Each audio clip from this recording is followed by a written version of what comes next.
pilgrims, Indians, and other interested parties, welcome to Thanksgiving Day, sometimes called your Welcome Takings Day. Still can't find it? I found one. Yeah. Can't suck through. Oh, got it. I wonder what you did with the other one. No.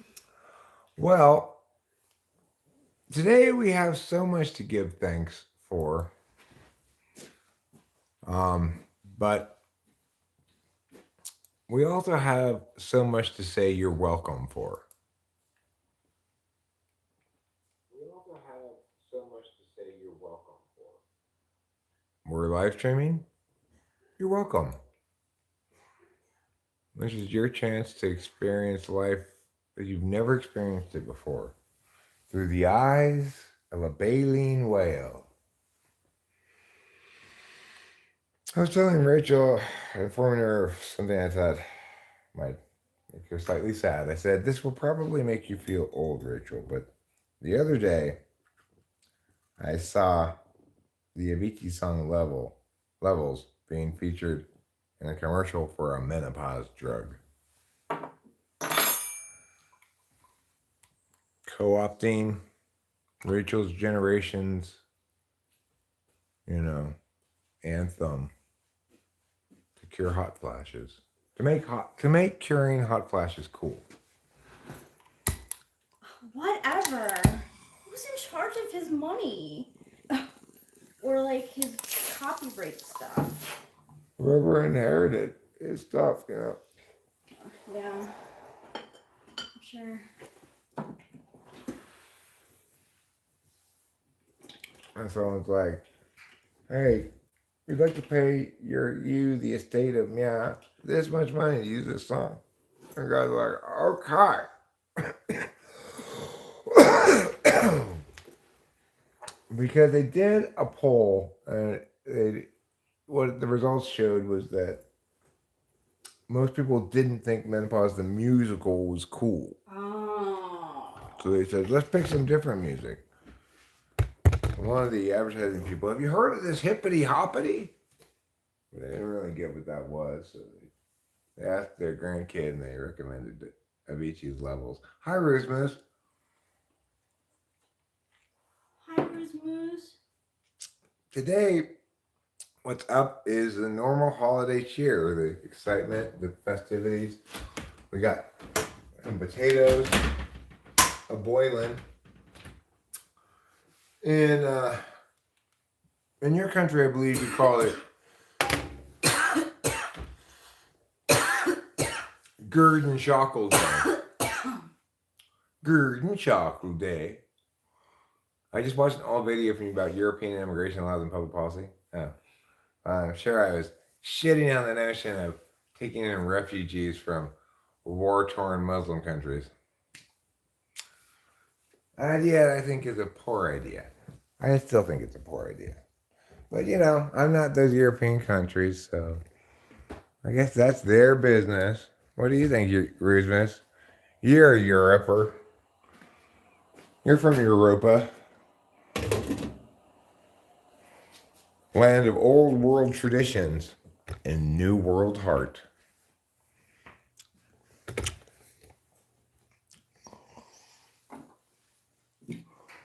What's your take on this provocative topic? Are you like, fuck yeah, let's have forced immigrations. Let's kidnap people from other countries and force them to relocate where we are? Is that your position on European immigration? I'm not only not opposed to immigration, I'm also not in favor of just naturally occurring immigration. I believe in forced immigration. We send the CIA to kidnap people from other countries that we want to live here. We pick them in advance. And then we get exactly the immigrants we want. Like, maybe you want Lionel Messi. Well, have we even tried to force him to immigrate? Oh, that's right, we did. He plays for Miami now. I can't think of any other Europeans. What do you mean Lionel Messi's not European? He's not from America.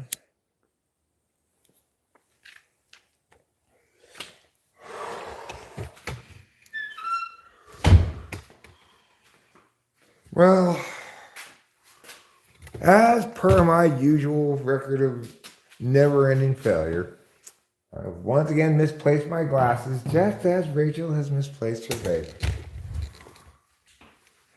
And the tragic circle of failure continues.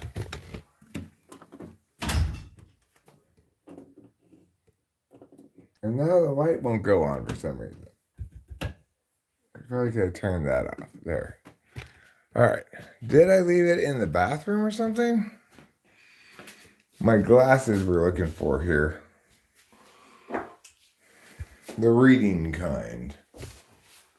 It's not in. Is it in? I had them not long ago. It seems to me.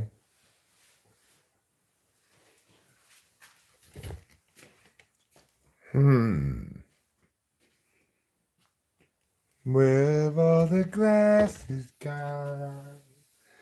Life used to seem so easy to see, but the glasses are gone.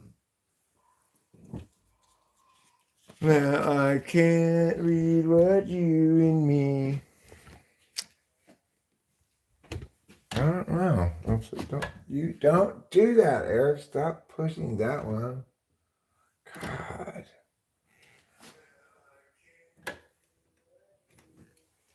There, push that one instead. Are my shirts down in the garage? Huh. Well, at least I remember to come back and smoke the cigarette rather than just letting it burn the table willy-nilly.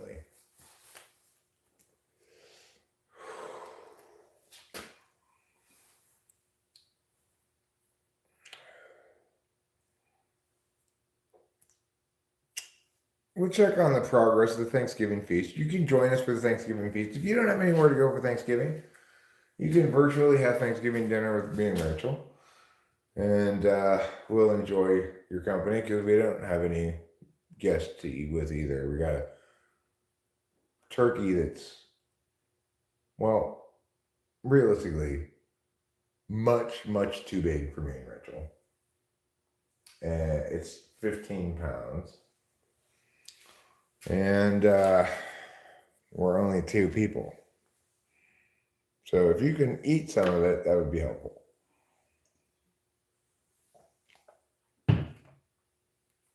Rusmos, would you like to eat Thanksgiving dinner at our house? Can you get here in an hour and a half from Europe?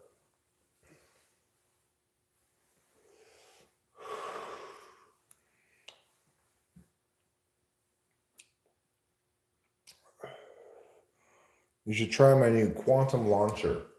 Makes you travel at just under the speed of light. Today we have turkey. We've got mashed potatoes. We've got stuffing.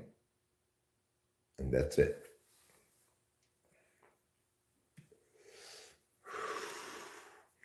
We eliminate, I'm sorry. We also have cranberry sauce from the can. I made a mistake there. I forgot to mention the cranberry sauce. But we did away with all the unnecessaries. No jams, no green bean casserole, no pie for dessert, no ham, no foie gras.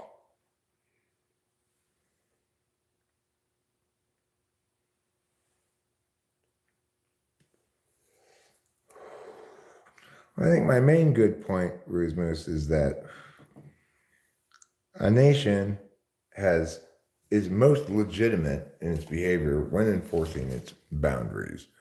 That's absolutely, completely legitimate behavior of a sovereign nation. And a nation should enforce its interests in things where its sovereignty is completely legitimate. So, based on that, everything else follows.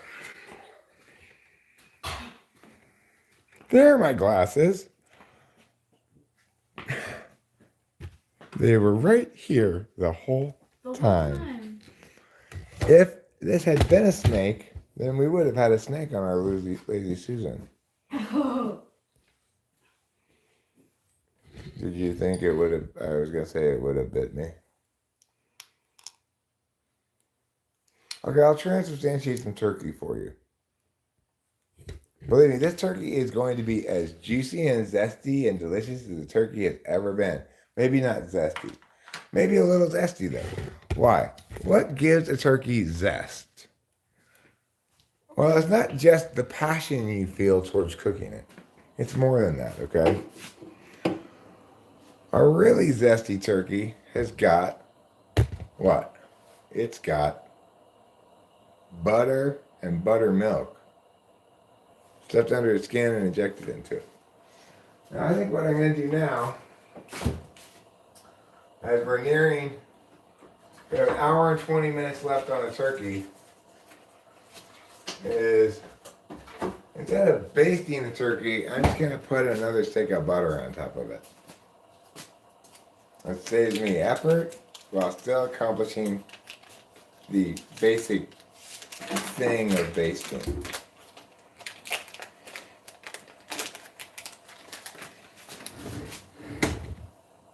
Looks good.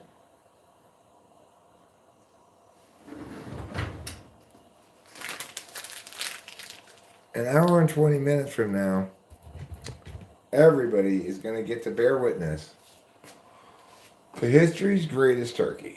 I'm so excited. Mm-hmm. It's gotta have butter inside of it, buttermilk inside of it, stuffing inside of it, and the right amount of cooking time. With all of those ingredients, you too can have a successful Thanksgiving feast. Rachel's not what you'd call a naturally enthusiastic chef, per se.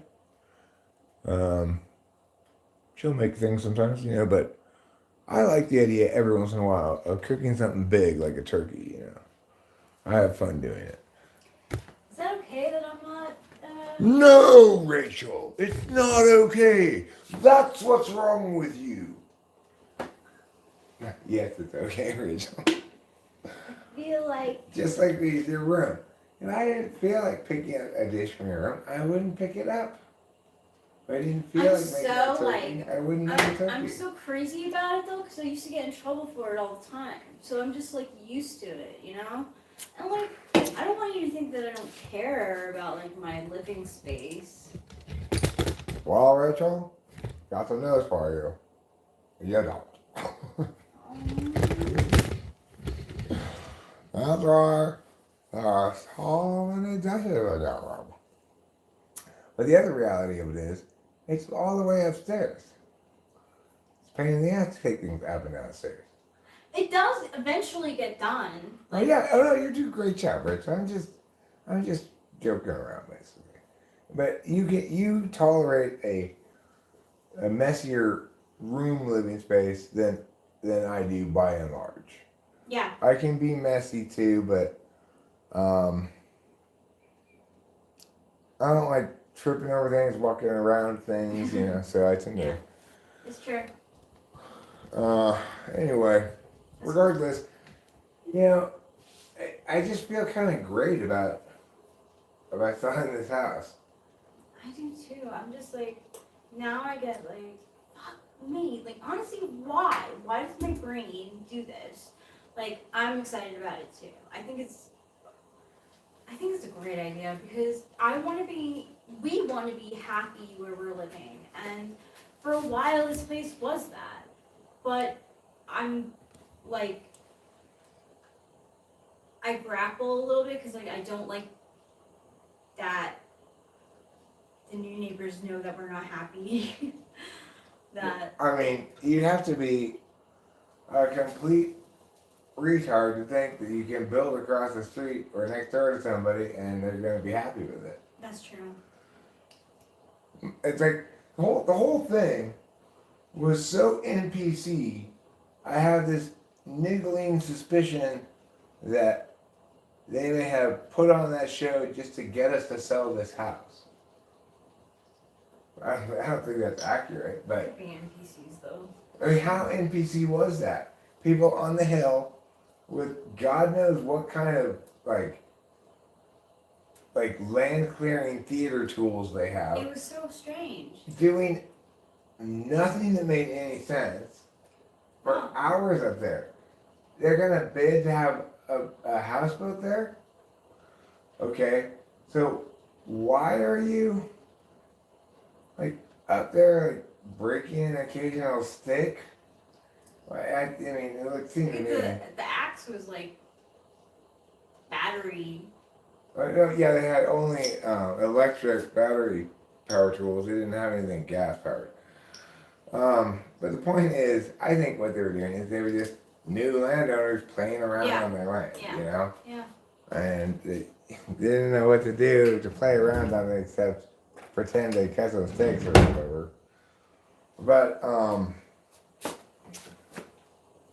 that was, they were so NPC. The whole thing was so NPC. Like they're parked across the street, and just this kind of like regular old kind of beat up looking car, but they're in brand new brick green safety vests up on the hill. Mm-hmm.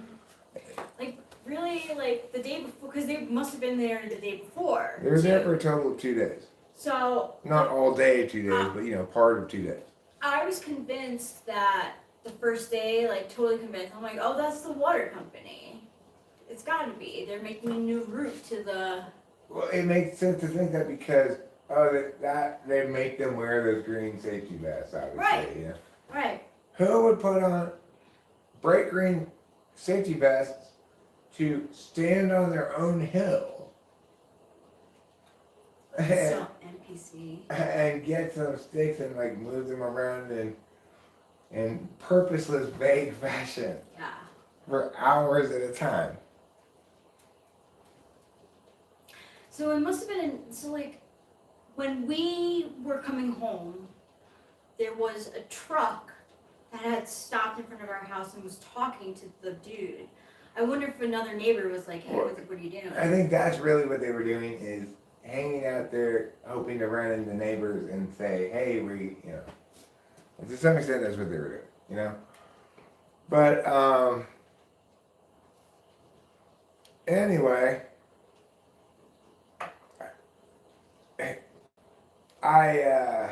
I'm glad I went and invited them to the Christmas party because I didn't handle that exact moment very well. Like they didn't. He said what their names were, and then I just kind of stood there and said, "What's your name?" And I'm like, "Oh, right," you know. I think just without my control, my face changed after he said, "Oh, we're moving here." I was like, my face definitely dropped. Well, after I asked, "Are you gonna build there?" and he's like, "Yeah." Yeah, the expression like definitely changed on my face and couldn't hide it. And I mean, It wouldn't shock me if you kind of went white and you just like. yeah, I probably did. Let's what? Where? Okay, they're there. Right? Did I lose my glasses again? No, they're still in the same place they were lost before. That's good. That's good. That's progress. Dodo bird. I hear a dodo bird is delicious, but I've never had it. But yeah, I do feel good about moving too. It feels right. Well, it feels especially like great that NPC, some kind of weird secret plot to get somebody to sell their house, either us or them or whatever, or whatever it is.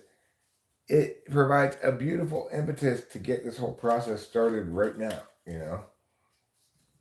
And it provides a lot of clarity regarding our path, in my opinion. Yeah.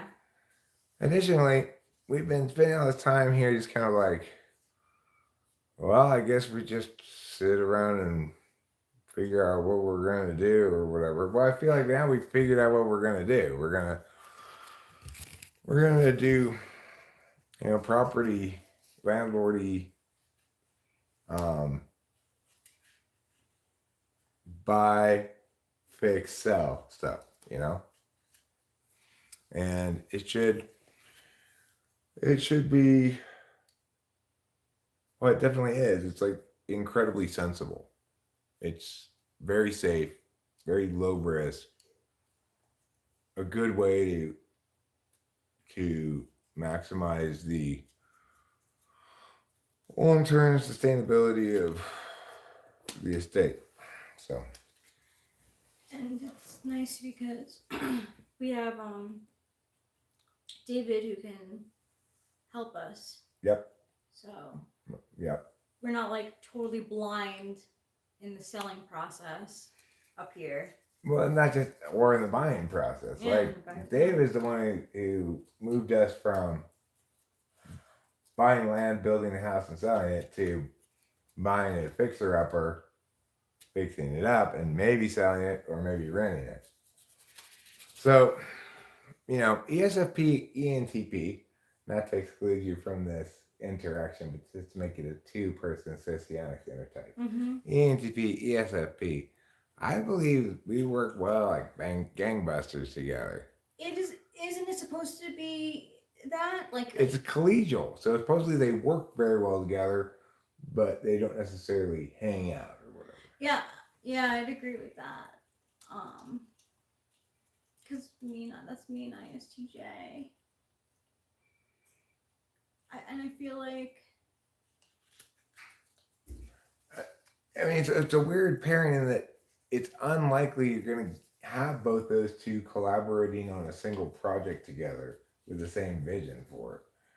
It works great with if you happen to have, like, if you were to get an ISTJ realtor, that would probably be a gangbusters working relationship. But by and large, when you're dealing with that pairing, you're going to have some sorts of conflicts in non cooperating towards a single goal kind of situations, because you got conflicting tool functions and the other kind of first function.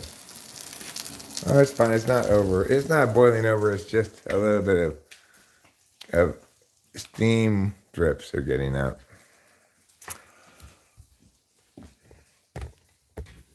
So anyway, I like David a lot. I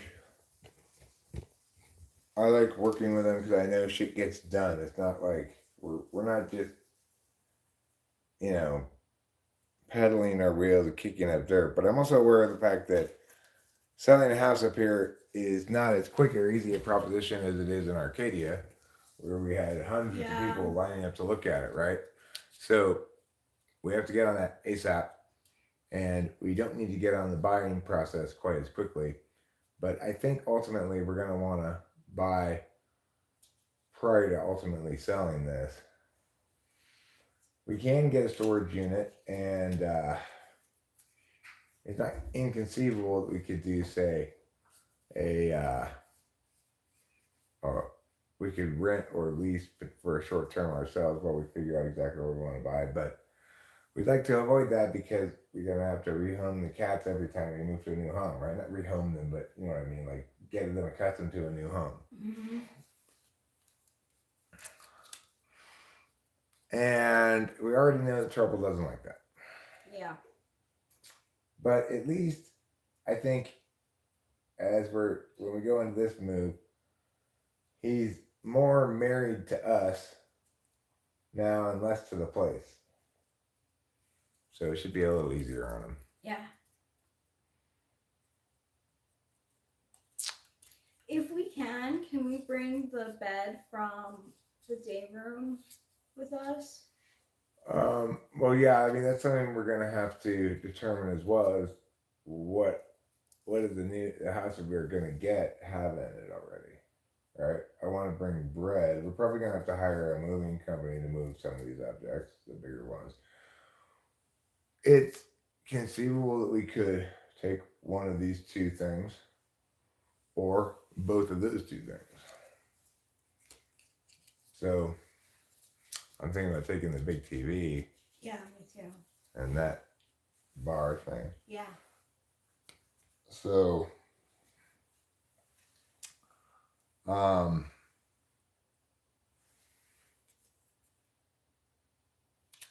as always with real estate, you've got moving pieces happening. Well, yes, we could bring that bread from the bed from the day room, as well as bread. I want to bring bread too. Because I figure like it's such a nice bed, and if we are gonna have an extra bedroom, be nice for Delilah to have a nice bed. I mean, Yeah, sure. Yeah, I'm in full agreement with you about we're gonna bring some stuff, but knowing exactly what we're gonna bring,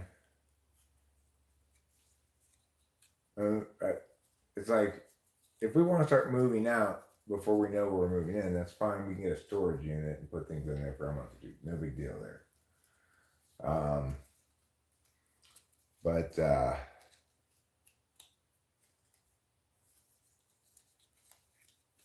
yeah, some of these things are going to be contingent on man. Man. That's TE for you. Big pain in the butt. All right, it's 2:42 now, which means that while we're streaming, I'm going to have also on here in Talking with Famous People live studio action center. We're going to have on the USC Seton Hall game in the background. USC's basketball team does feature what? What does it feature? It features who?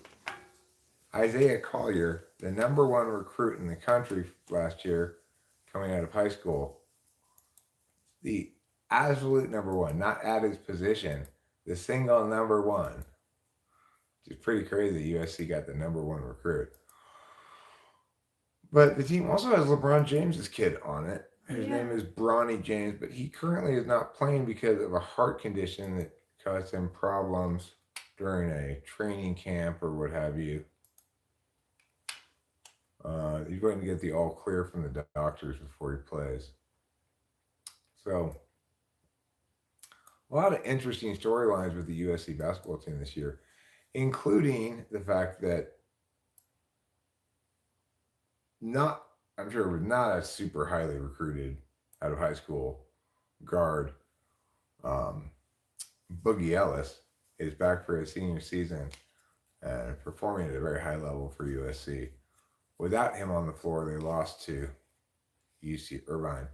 But I believe he's back for this game. And let's look at the lineup card for the USC Trojans so that I can identify them by their numbers.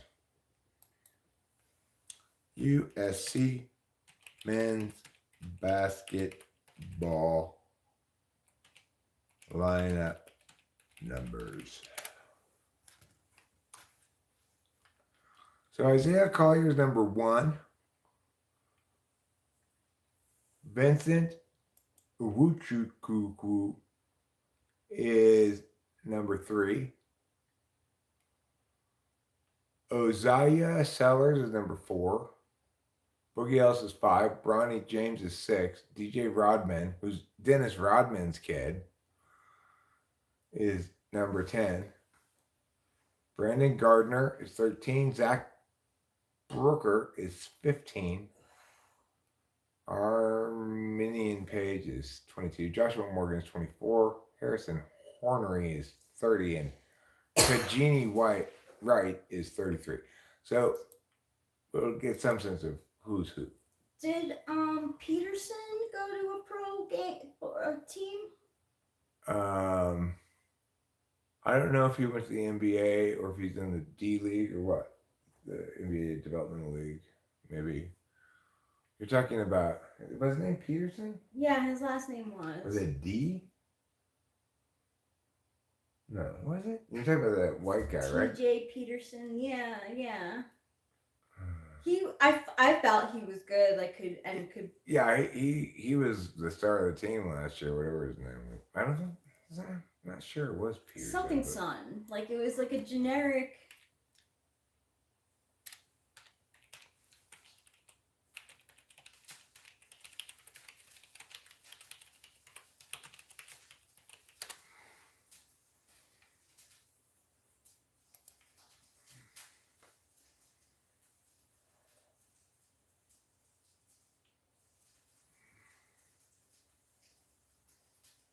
Drew Peterson. Drew Peterson, yeah. You were right, Rachel. You win again. You win the prize for smartest lady west of the Rockies. Thanks. The smartest lady east of the Rockies, of course, is Joe Biden.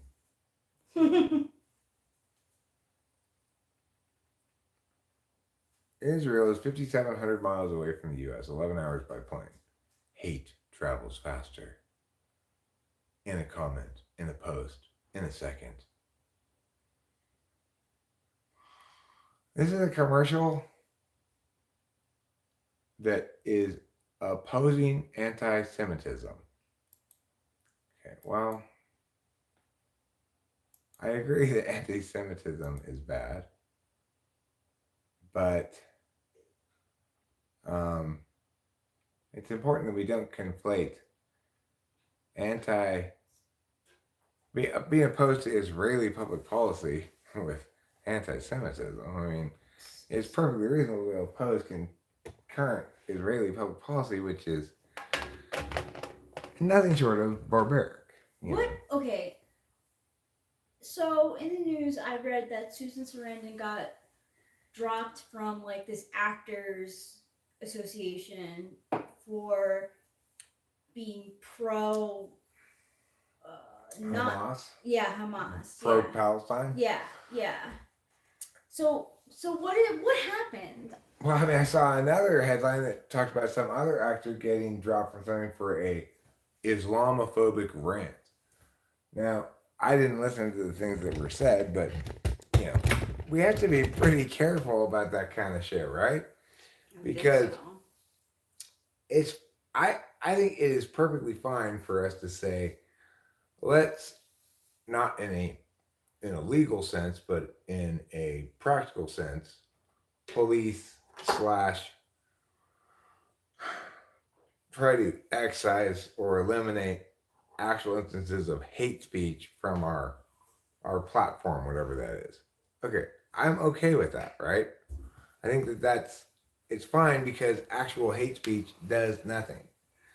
But that's why it's very concerning when people get canceled for stuff that may or may not be actual hate speech. I haven't listened to the thing, I don't know, but the point is that it gets called hate speech or something equivalent, like Islamophobia or anti-Semitism, when it's actually just a articulated position on a given country's currently happening public policy. That's just ridiculous. Obviously, I am not in favor of Israel's ongoing apartheid of the Palestinians. But that doesn't make me anti-Semitic. Obviously, I don't like Islamic countries, and I think that they are bad. I think that Islam is bad. That does not make me Islamophobic. It makes me a man who's making correct observations about how actual moderate Muslim countries in the status quo actually behave. Namely, they oppress 50% of the population. All the ones with vaginas. It's pretty bad. Yeah, it's bad. And that's even in the moderate ones. In Egypt, 80% of the population came out in support and protest that the United States must extradite this filmmaker to their country to be put to death for insulting the prophet. That's pre-Enlightenment insanity. That's pre-Enlightenment thinking. That kind of barbarism, there's no place for it in the modern world, and there's no reason to pull any punches when calling that shit out for what it is. Barbaric garbage. So, do you think that the death penalty is barbaric? No, not inherently, but it would have to. But the thing is, punishments begin to even make any appeal to being just with proportionality. So, you know, if I murder a whole family, the death penalty is proportional. Yeah. If I made fun of your dumbass religion, No. in a modern world where people are sane and not barbarians stuck in the dark ages, Right. that's not okay. That's why justice is so important. Yeah. That's why free expression is so important. Yeah. And it's one of my core critiques of Islam is that it has as its not just position in its holy book, but as its actual practice in the contemporary world, the position that what it views as sacred ought to be prioritized over other people's free expression, and that's not okay. So It's not. we should all go to anytime any of us go to an Islamic country, we should walk around with a picture of Muhammad on our T-shirt, and he should have some poop on his face. The only way you can help them is to desensitize them by exposing them to ever more increasingly absurd examples of their precious prophet being insulted until they get the fuck over it.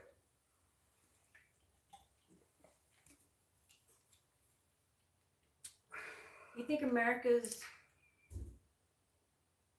precious about Jesus Christ? No. I remember when there was a controversy over Maplethorpe. The controversy wasn't whether he should be able to do piss Christ. It was whether to be in this particular museum or whatever. Oh. Yeah. But Maplethorpe made Piss Christ, which is just this sequence of photographs where he's got crucifixes in like buckets of pee and stuff. Just horrible. He's a horrible artist, Maplethorpe, across the board. Just if you should be punished for anything, it should just be for being the Dave Matthews of visual arts. I want to see how your compatibility with Dave Matthews in astrology. But obviously, like South Park dealt with the issue brilliantly. They had an episode where they pretend they put all the various gods and stuff in the Justice League building, kind of make them into superheroes. And they have Muhammad as one of them. This was before it became unacceptable to have pictures of Muhammad in the thing. He had a salmon.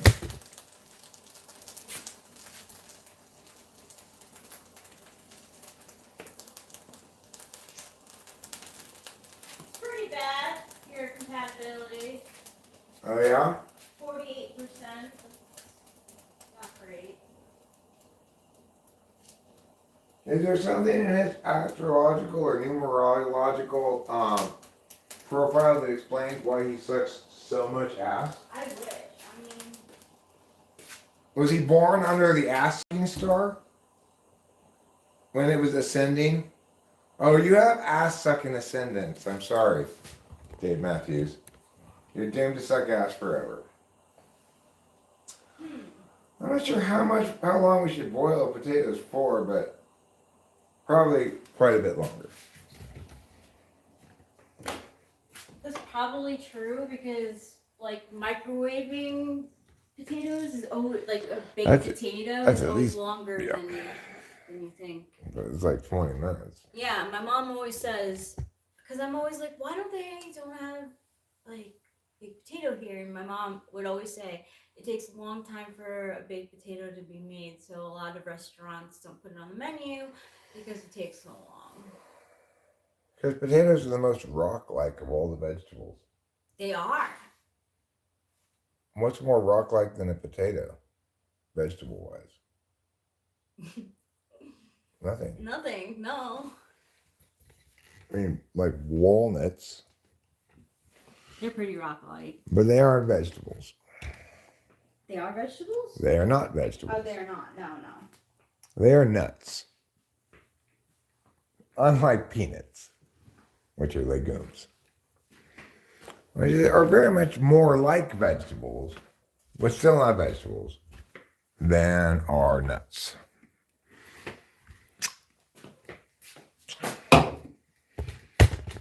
Pebbles and Twigs, the new cereal by Healthy Choice brand bullshit. Pebbles and Twigs, what you get with it is something that's all natural, raw food. The downside is you will break your teeth. That's how I lost all my teeth. Eating Pebbles and Twigs brand cereal. Okay, I took a couple Tylenol, which I believe is why I came in here. And then I think, all right, I was going to get maybe a pack of cigarettes from the garage and bring it out over here, because I think all my cigarettes are in the garage at the moment.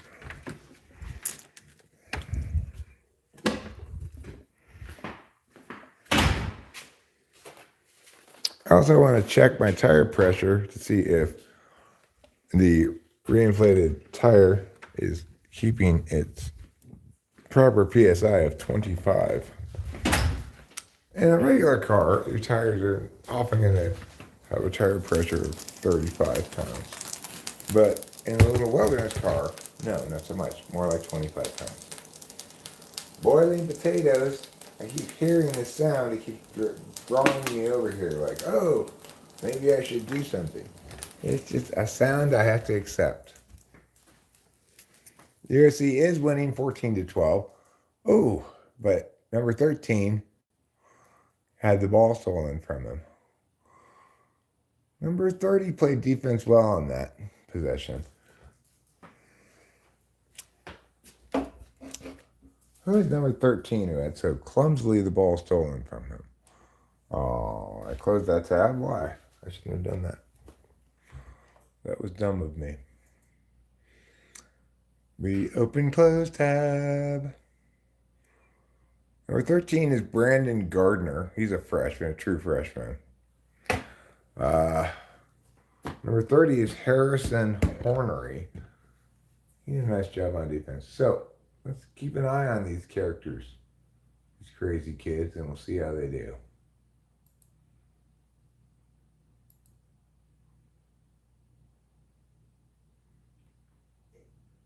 Going to commercial break? Yes, apparently so. We're going to a commercial break. Number 5, Boogie Ellis. Number 4, Isaiah Sellers. Cool. Oh, that's fine. Cool.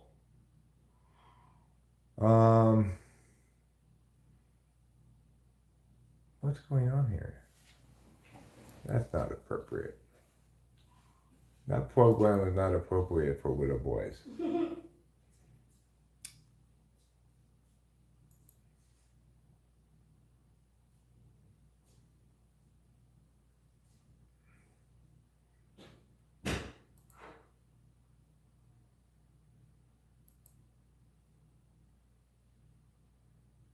We're back, and we are better than ever.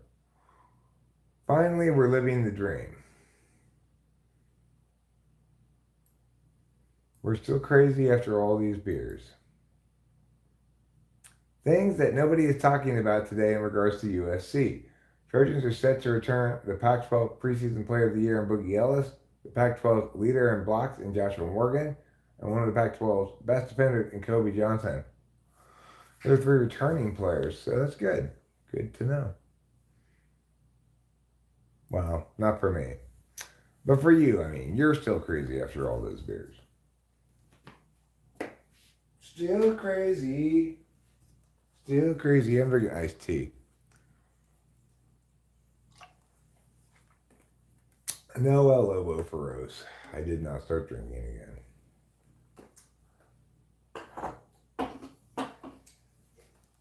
I feel proud of myself when I drink enough liquids, non-alcoholic liquids, because I am frequently dehydrated from a failure to drink enough liquids, but alcohol wouldn't help that.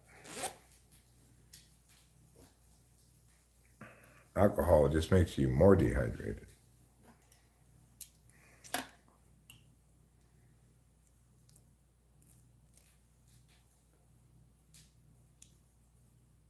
It's dehydrating like potatoes are grating.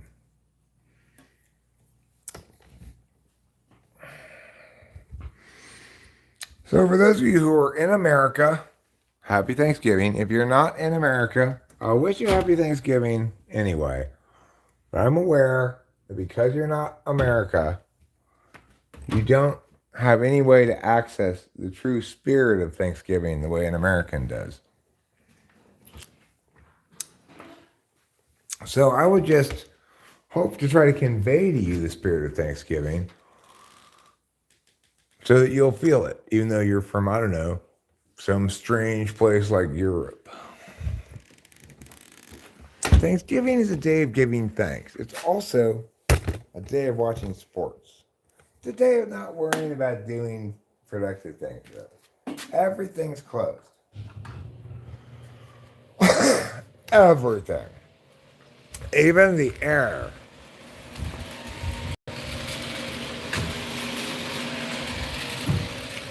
I don't know. I don't need to get anything out of there because I do have a lighter with me. So who knows why I opened that up.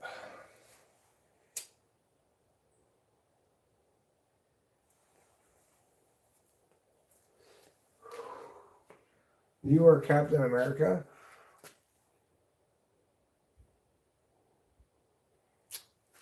Or is it Homelander? I'm not sure.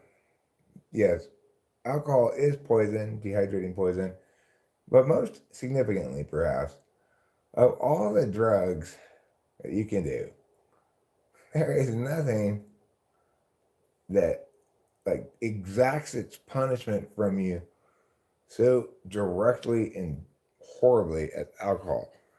Nothing else has a hangover like alcohol does.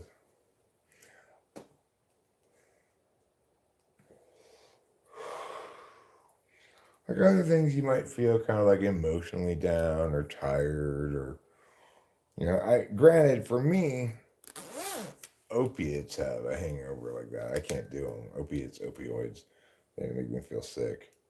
But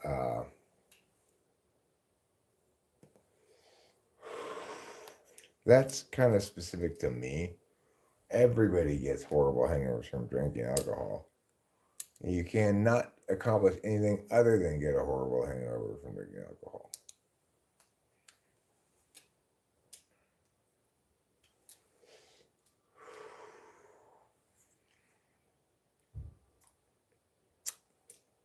So I'm very glad I don't drink alcohol, obviously. I'm grateful for that. As it is, I'm a feeny guy. I like to smoke and alcohol makes it impossible to make good judgment calls about alcohol.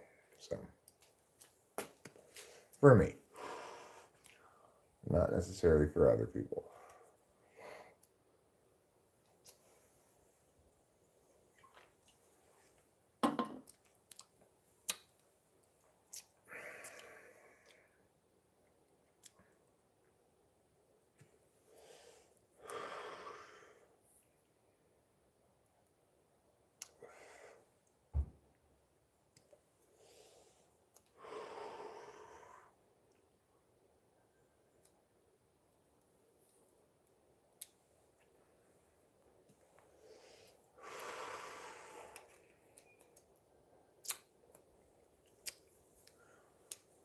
One other great tradition of Thanksgiving is travel. The one Thanksgiving movie that I had forgotten about that is classically a Thanksgiving movie, but that I read about earlier today, is Planes, Trains, and Automobiles, featuring Steve Martin and John Candy. Maybe I read about it yesterday. I'm not sure when exactly I read about it. But that falsified my notion there really isn't any classically, this is the Thanksgiving movie. The article even addressed that point. It said, like, This is the only definitive Thanksgiving movie or something like that.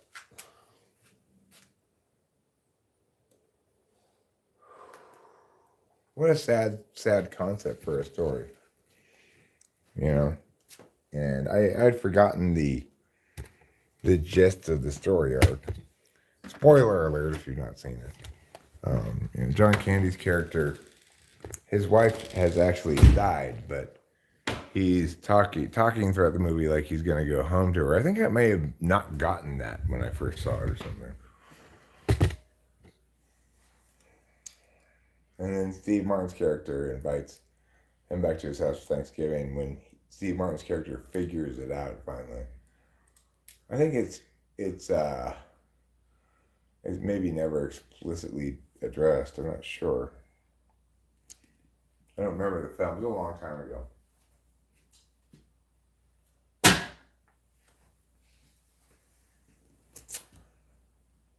My location seems so good for a big barbecue. Well, we don't even have a little barbecue, but we do have a hibachi, which is smaller than a little barbecue. We've not cooked anything on it, but we have had a little campfire in it before. That was fun. I think I still hate myself because I can't stop with alcohol. Why is it so tempting, though? I mean, it's a uniquely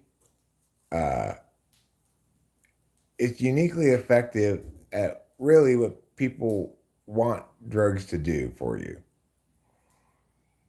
which is it's relaxing, makes you feel good.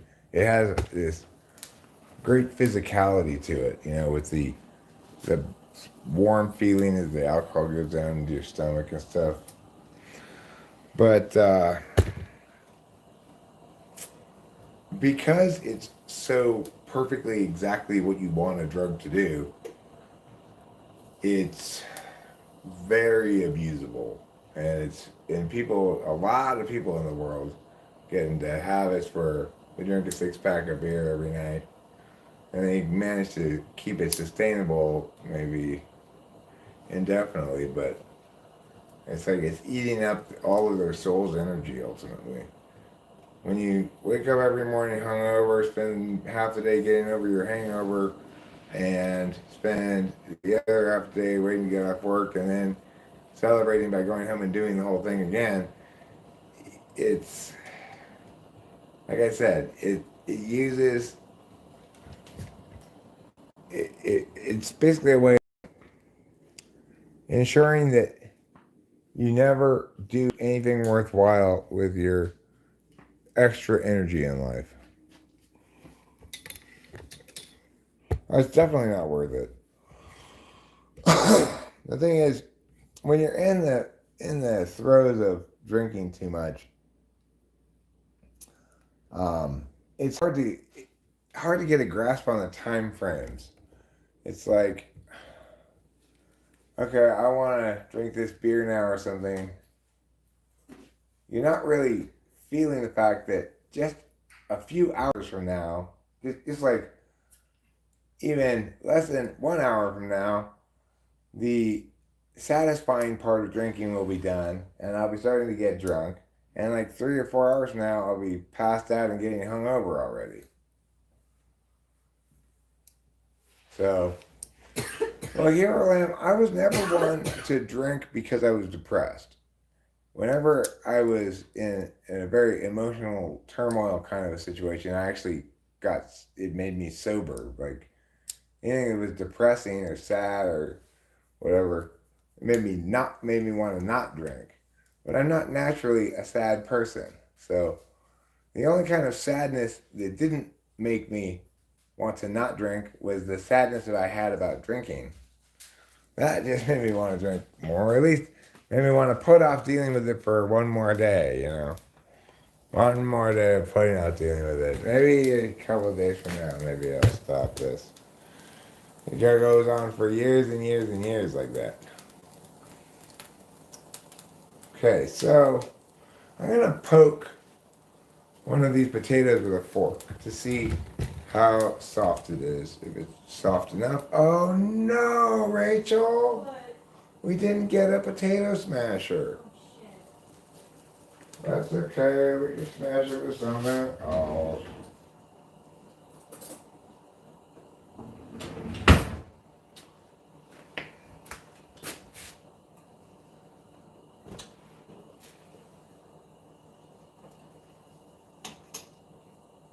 That was pretty close. Give that about 10 more minutes maybe and that'll be good to go. So, what do you do if you don't have a potato smasher and you need to smash a bunch of potatoes? I think maybe our best bet might be this bad boy here. This is a very sturdy spatula. It even has little holes in it so the potato smashings can poke through. You may have noticed that I did not skin the potatoes. I got pre-approval from Rachel for mashed potatoes with skins in it because that saves me a lot of work. Potatoes are pretty close to being done. We got 36 minutes left on the turkey, so this is timing out very nicely. And I'm gonna do the mashed potatoes regular. I'm not gonna do buttermilk in the mashed potatoes. I'm just gonna do heavy cream and butter in the mashed potatoes. And what we don't also have is a whisk. Oh shit. But I don't know if you need to really whisk mashed potatoes. We do have a mixer. We could just put the potatoes in there in the mixer. Yeah. It's not a bad idea. That's not a bad idea. USD is up 19-14 over Seton Hall. There's 7 minutes and 3 seconds left in the first half. I have known people that knew alcohol was bad for them but didn't want to give up that part of their social life. That part of that social life drinking thing, that really only seems relevant to you maybe into your 30s, you know? Yeah, I don't trust myself to, it's like for most of my last 10 years or so of my drinking career, I did not trust myself to drink places other than at home mostly, although occasionally I did, but too many risks. Who knows what your drunk ass self is gonna do, you know? Who knows who you're gonna call or email. You know what? I can't believe that fucking guy. I got email how I know. Listen, sir, when you said that thing the other day, oh, bullshit. Oh, Sean.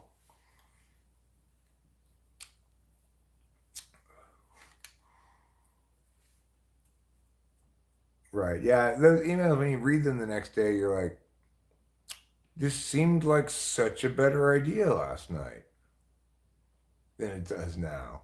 If it's so bad, why is it legal?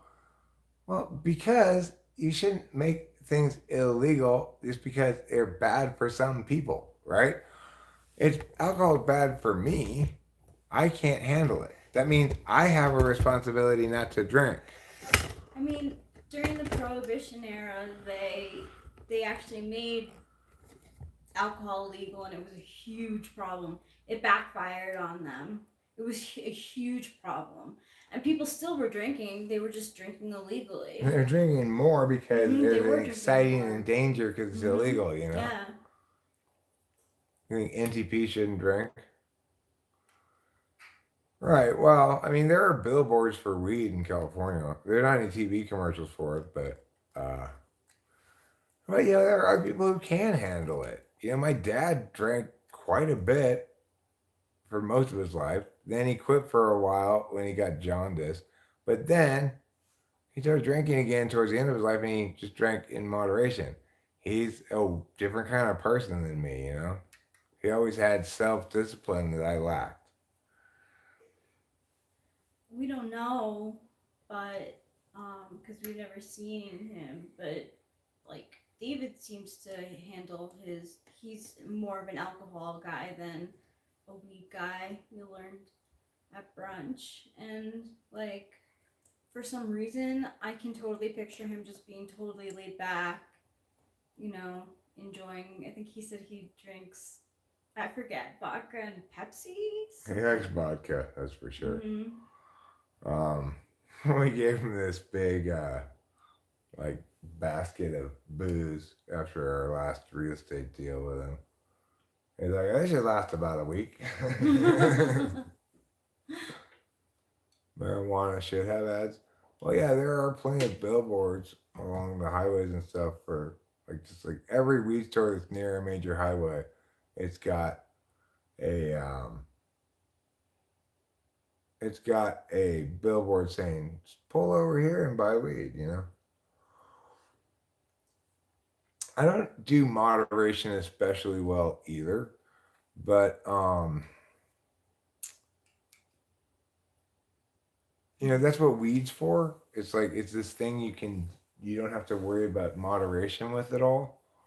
And it's kind of like smoking cigarettes in that regard, except it does get you at least a little bit high sometimes if you're lucky. I really love these vapes. I feel it. And it's also extremely relaxing. Plus, I have been losing them, but it is nice because I can smoke while in bed and not have to worry about ash Ash and and stuff. stuff. Well, Yeah. tomorrow we should go to Merced because it being Black Friday, it's a good day to go to a weed store. They'll have deals and stuff. Yeah, that's a great idea. I'm gonna get more of these vapes. I like them too. Sometimes. No, I think it's good that I mean, smoke the way that we want to, right? Yeah, it's great. Bongs are more your way. What does that say? Hold on a second. You're gonna think you're disconnected for a minute, but you're not. It's just fooling you.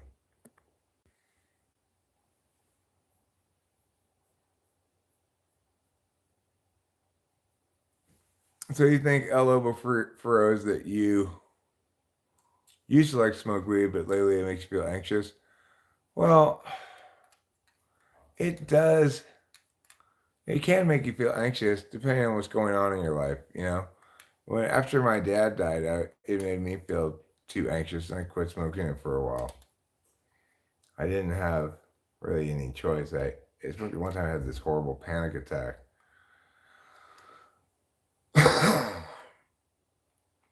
So I never was when I was in high school and in my 20s smoking weed, I was so brazen. I was just no one will notice. And most people didn't. I got nervous one time when I was in my 20s and we were at a movie, because we would smoke and go to the movies a lot. So we were at this movie theater, and I was like, "Oh shit, I'm feeling it," and I was definitely had a stoner moment, at the box office. Well, the thing that makes that kind of thing confusing a little bit for us is this. When you're at a certain spot, let's say you have a certain mood, you're a certain spot emotionally, you're in a certain spot physically, you have a certain amount of energy and a certain amount of tiredness, etc., yada, yada, yada. Then on some occasions, you can have a great experience drinking alcohol and just have a couple of drinks and everything's fine. But that's just, it's like even the blind squirrel gets an occasional nut. Even a horrible drunk occasionally has a day when they only feel like having a couple of beers. It's not indicative of anything except just all the perfect storm of variables hitting all at once. The thing to remember if you're trying to get yourself to understand that you can't drink at all, you have to abstain completely, is that it's not that there's never an occasion where you can't control your drinking, but rather that consistently not without exception, but consistently, alcohol will make you make bad decisions about alcohol. Alright, I'm going to get out the mixer now to do these mashed potatoes.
Okay, this. Let this get off first.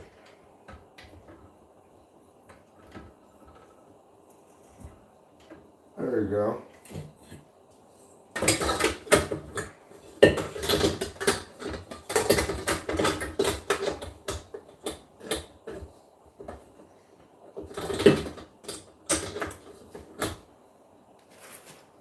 Okay. Next thing we need to do is melt some butter.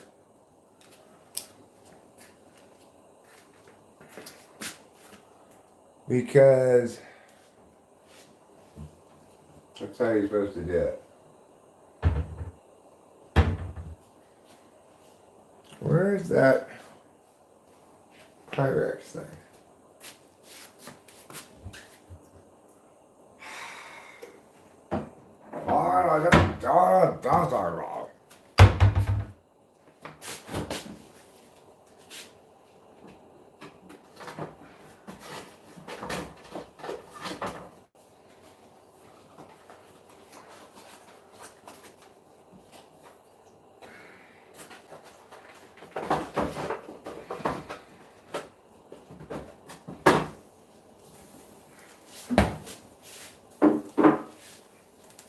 I wonder how long I should microwave butter for to soften it.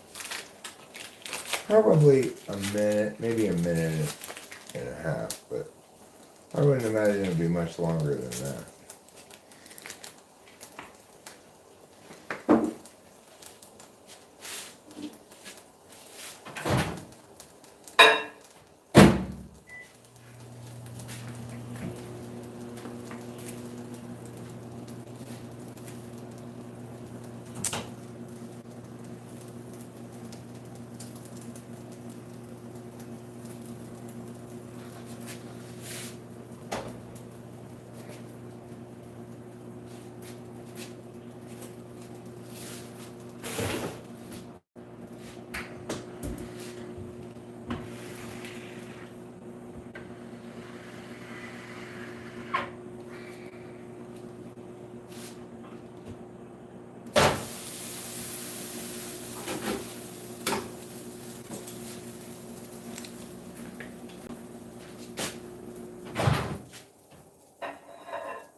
Well, that melted faster than I thought.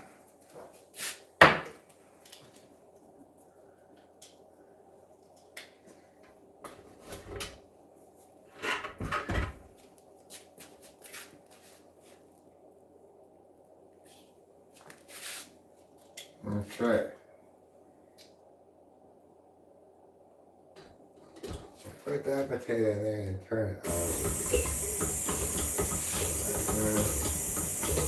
This one. I'll put some butter in. And then this one. And this one. This one. That one. This one. Put some more butter. And then this one. And this one.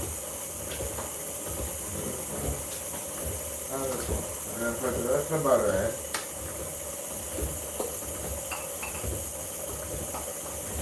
And then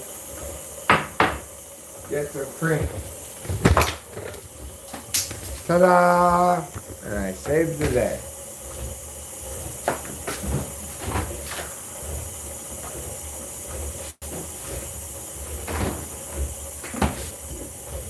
There's some cream going on in here. And we're going to do it a little bit of buttermilk.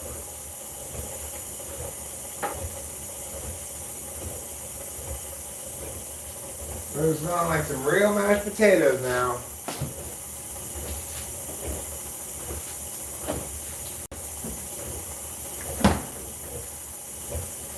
Okay.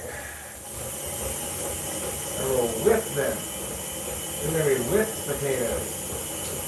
Not just plain old mashed potatoes.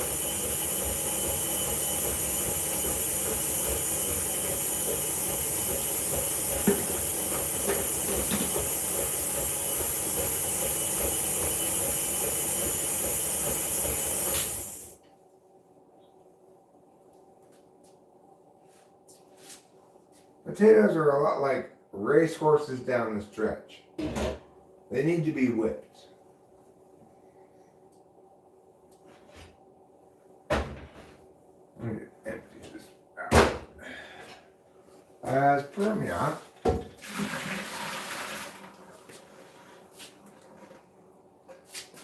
and I can't even wash this right now.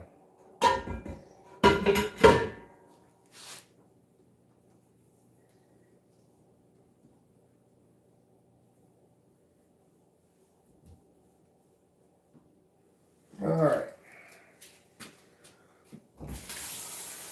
Wash in the potato pot.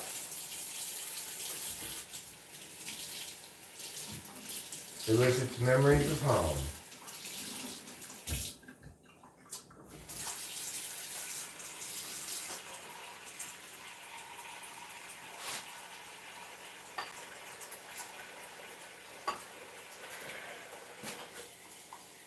Alright. I'll put this buttermilking dish in the dishwasher. That's the easiest way to do it.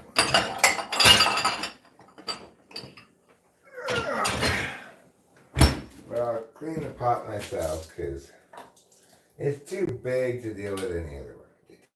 When you get a big pot like this, you kind of wash it right away. There's no convenient way of dealing with it.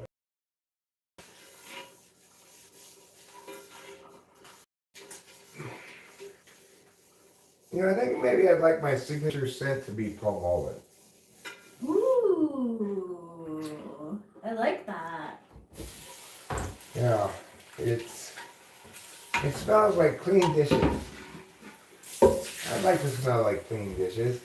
That's a good smell. It is a good smell. Palmolive is a good smell. What's wrong with y'all? Where? Piao, piao, piao, piao. Piao, piao, piao, piao. Piao, piao, piao, piao, piao. There we go. It's been adequately piaued. We can put it back in here now.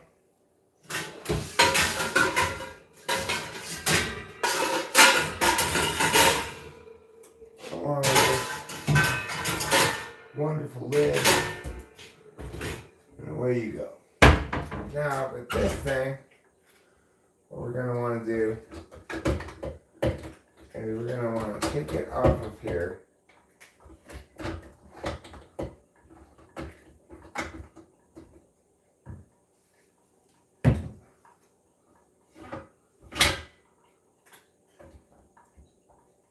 This part, throw this part away. And then get those guys up of here like that.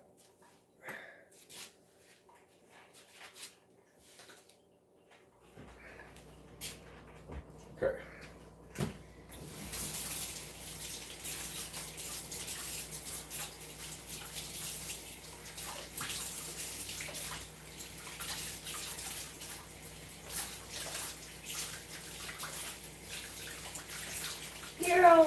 ask, socks and flip-flops. What's the point? Laughing my ass off. Well, I don't like to wear shoes because, I don't know, they don't feel like an inside thing, really. And also, you gotta put them on and take them off. But it's a little chilly to have no socks, so I split the difference. I say that I go under that too. It's easier to have shoes to slip on and off because, like, I want to wear something, but I don't want to wear a full, like, take on, take off shoe. Right. It takes a lot of time. Mm-hmm. So I have my Birkenstocks with socks on right now. I figured it's Thanksgiving. It could be relaxing.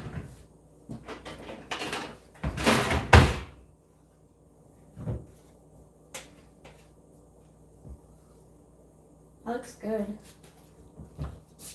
I bet it is. It doesn't have any salt on it yet. You can add our own salt to the table. I think we should eat at the dining room table. Okay. It's something we never do, pretty much. What is Thanksgiving about? That's a good question. Well, I'm thankful for Eric and the food that we have to eat, and Capio in trouble.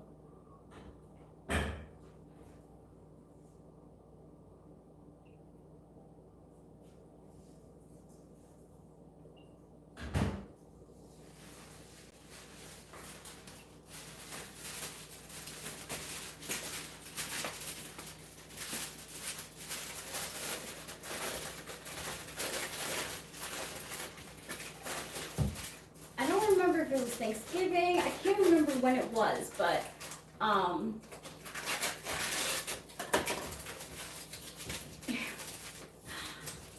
was putting away food and I was either using the aluminum foil or the saran wrap, and I was like struggling with it so much, and your dad's face was just like, What is wrong with you? this woman?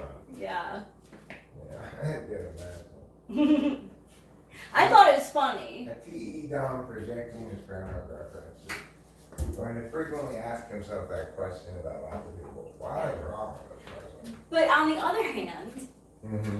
I go in to ask him to use the printer and, for the paperwork that I have to do for the SSI. And he's standing there, and I'm basically using my phone to print stuff off. And he's standing there like in amazement, like, how are you doing that? Yeah, tech's a weird one. It's like it creates this kind of strange generational gap. Like, I'm pretty good with tech. I was introduced to computers pretty young. My TE is not terrible, but I still call Delilah anytime I got a tech problem. That's good though. Younger people just are more caught up with whatever the newest tech is. Let me show you what Thanksgiving's really all about. It's about this guy. Venus de Gilo is his name. It's so good. Venus de Gilo is a statue that I made today with clay from the backyard. And I baked him in the oven on top of this rock. He kind of has hair. Yeah, I made little lines to give him hair. Mm-hmm. And you can see he's got some shapely butt cheeks too. It's the back of him? Yes, this is his back, the back of it. Oh. This is his face, see? Oh. What is he? And a beard. He does have a shapely bottom. Mm-hmm.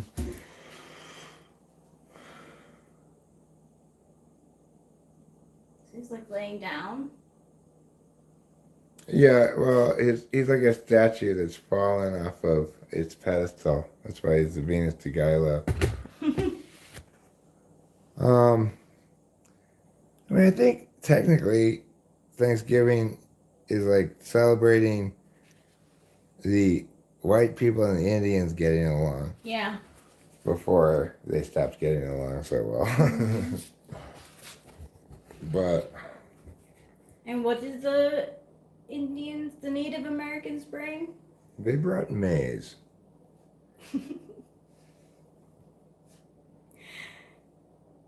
Were the Native Americans the original vegans?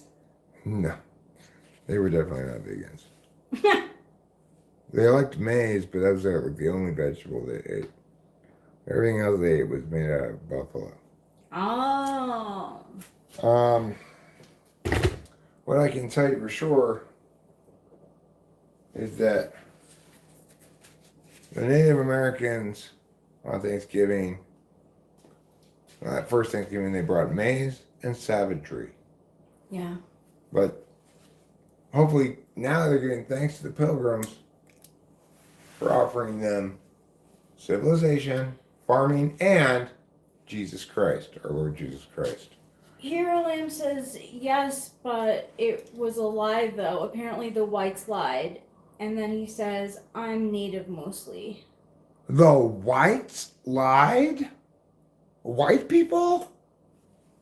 I don't know about that, Harold. Here's the thing, Harold. Obviously, the victors in any kind of war, be it a war of colonialism or an actual war, the victors write the history and tell the stories.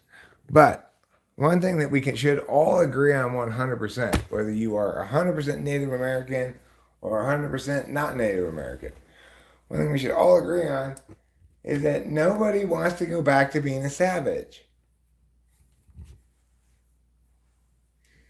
Nobody should think that the Native American way of life, living in the dirt, following animals around, etc., that was preferable to civilized society with agriculture. Like real agriculture, not half-assed Indian agriculture.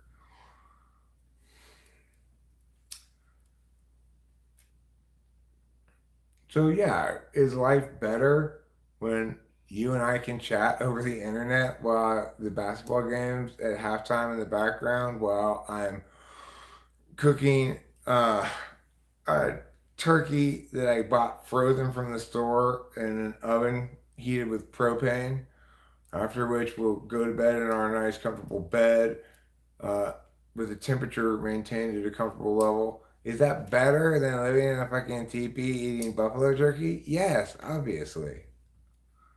And, even people who are disadvantaged in contemporary society in America, provided they're not homeless, have a better situation than some temporary shelter where the buffaloes happen to be right now, or whatever else they're chasing around.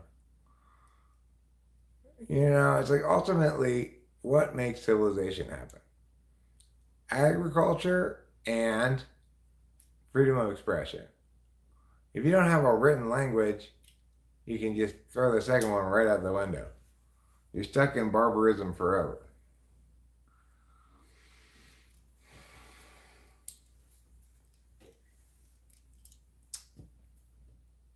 Are there any tales of like heroic Native American females who were like, you know what? No, I'm not okay with this polygamorous. No, I'm not giving any white. I don't know about that part, Rachel, about whether the ladies were okay with being part of a harem. But I'm not giving white people any credit, right? No, What I'm saying is civilization is preferable. It happened to come along with the pilgrims compared to what the Indians were then. But if it were right now, those same pilgrims would be barbarians compared to us.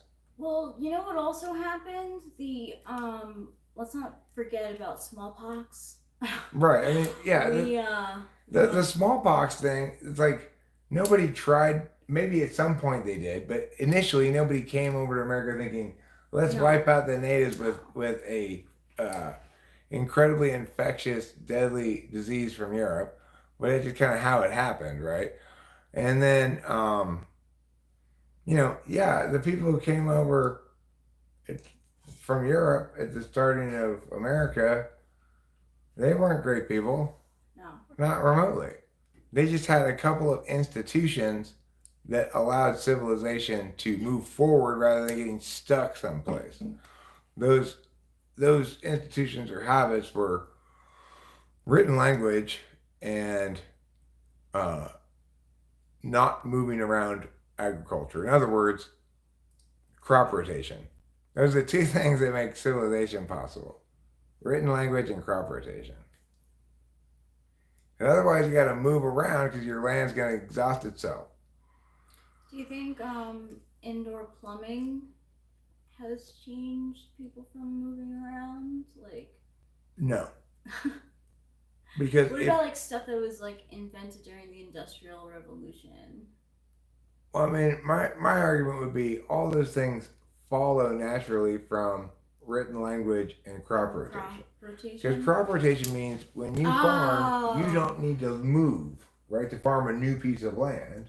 You've got your land segmented off, and you rotate it in certain ways that allow you to continue working the same land indefinitely, continue producing food. Yeah. So once you've got stability in terms of location like that, and predictability in terms of crop harvest and stuff, all of a sudden you find yourself with a need to protect against plunder.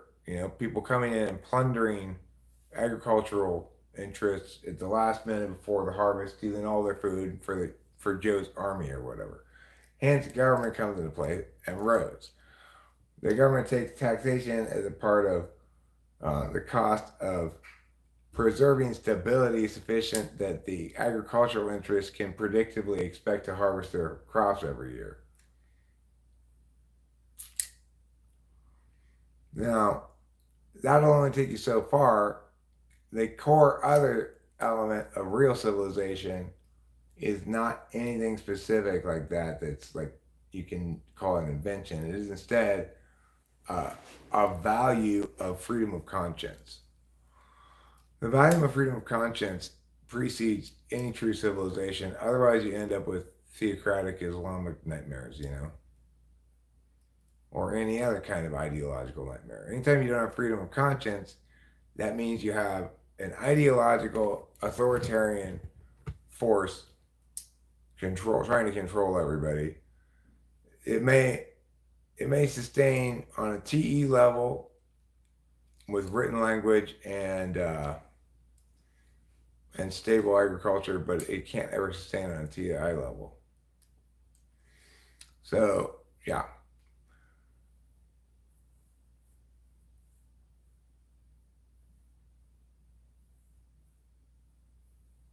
Yeah, sure. There's no reason to think that whiteness has anything to do with the preferability of civilization, the origins of civilization, or anything else,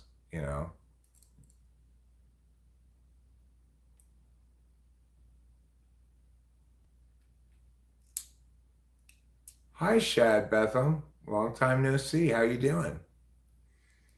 Happy Thanksgiving to you too. Happy today. Happy your welcome taking day. We give thanks, we take your welcomes. It's the natural symmetry of things. I'm thirsty. I'm going to get a non-alcoholic beer from the old fridgeroo. What's going on with you, Shad? Your children have got to be almost grown by now, don't they? Have they started college yet? Have either of your children started college?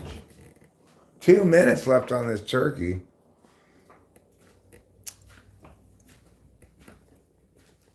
Only 2 minutes left on the turkey? Yeah, we're going to be having some Thanksgiving dinner here in a second. Let me open up that cranberry sauce.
I don't have a can opener, of course. Like I can't find it, or I don't know if we even have one. But Okay. so I'm opening this. I opened this way. Now, of course, I'm having trouble getting it out of here.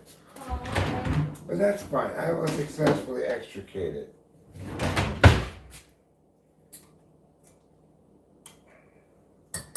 That's too big. This won't do.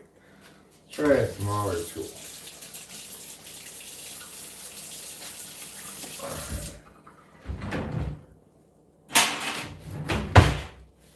How about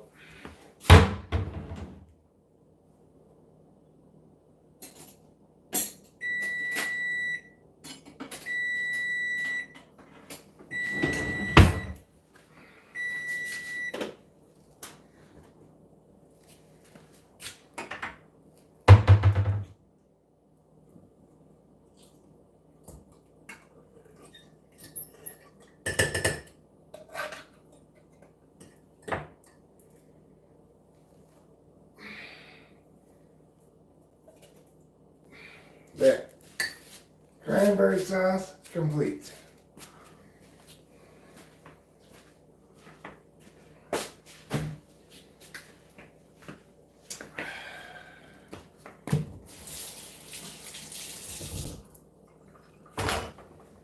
All right.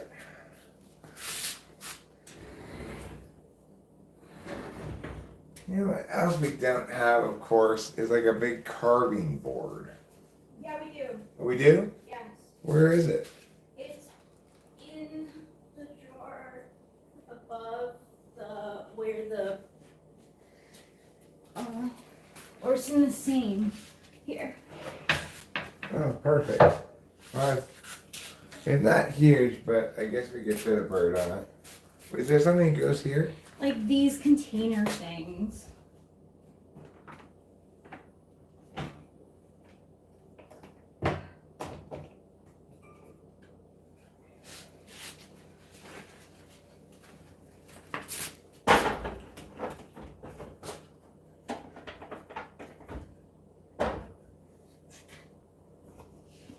Like,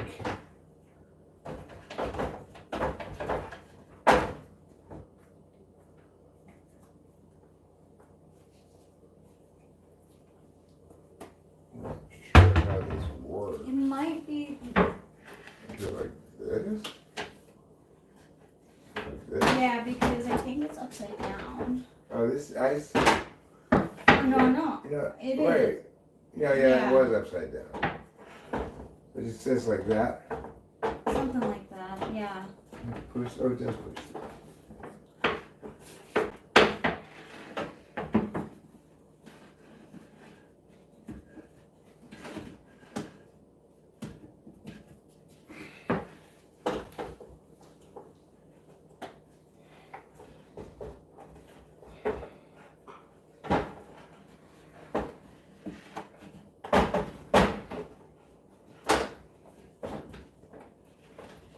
Go out there, you horrible dog.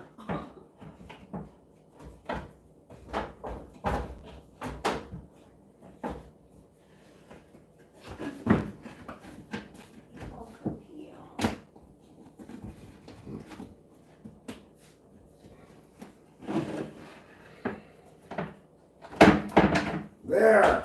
Nice job. Finally. Okay.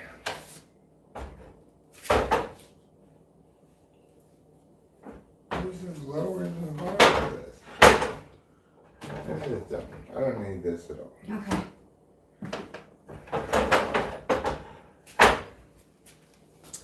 So now we'll get the bird from out of the oven.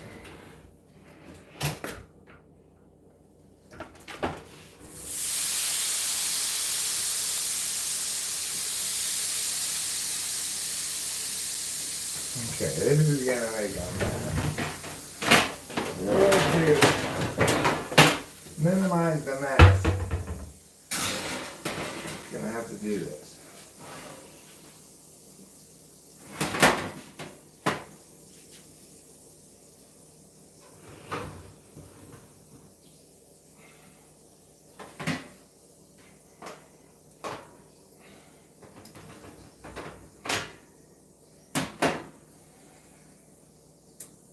A lot of liquid in here. I need to scoop some liquid out first before I attempt to move this onto the cookie sheet.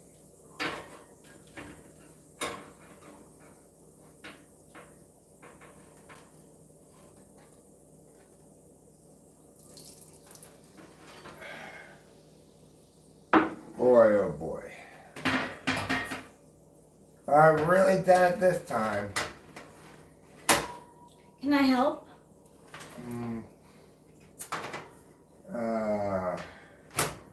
Maybe not right this second. I think. I tell you what, can you. Actually, no, it's better if I just do this myself.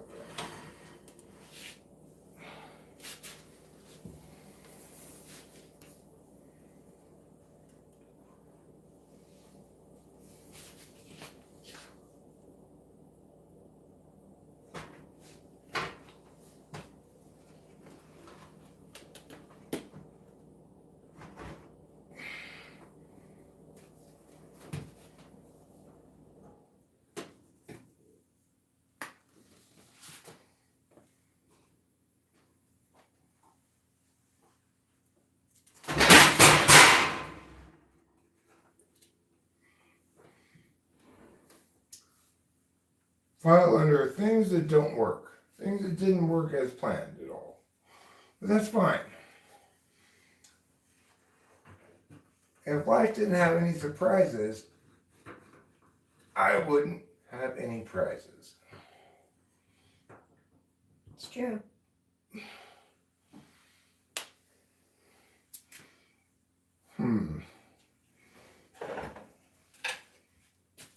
Okay. Let's try it with this thing instead. Oh, God.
Okay. Shed says, "You feel a draft, brother?" Well, I put on these pants precisely because my other pants kept falling down. These aren't much better. Okay, I tell you what's one thing you could do to help Rachel is wash that carving knife, please, if you don't mind. Not at all. This can go in the dishwasher.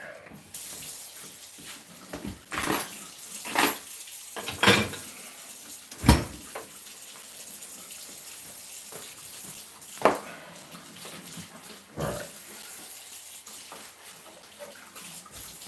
This here.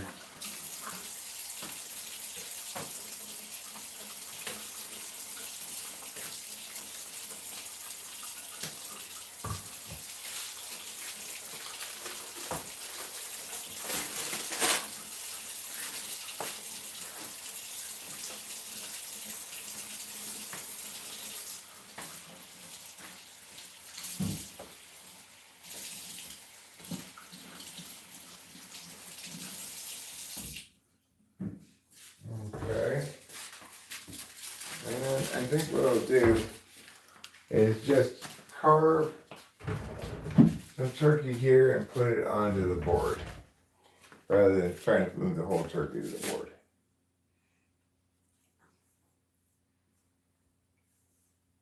Thanks. No need a fork to hold it while I carve. So get one of these forks, hold it in place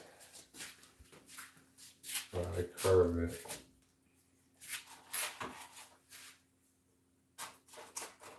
Hey, Chad, you're welcome. What did Chad say?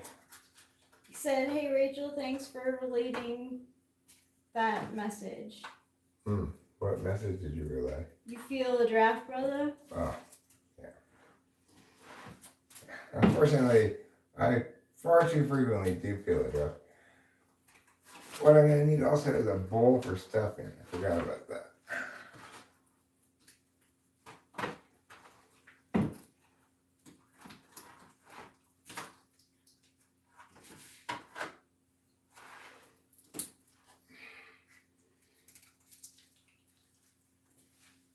We have smaller bowls.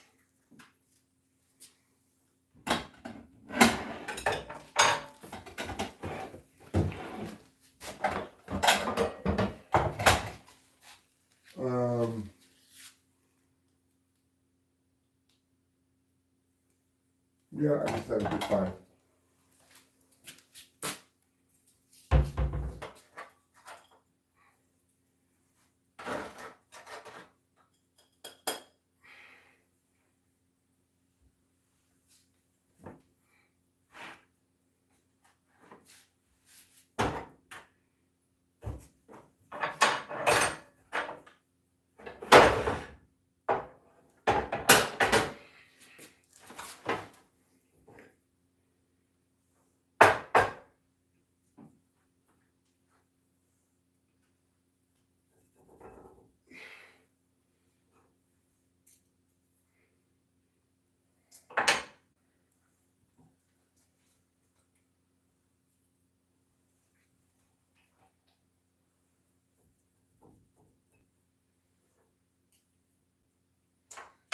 Okay.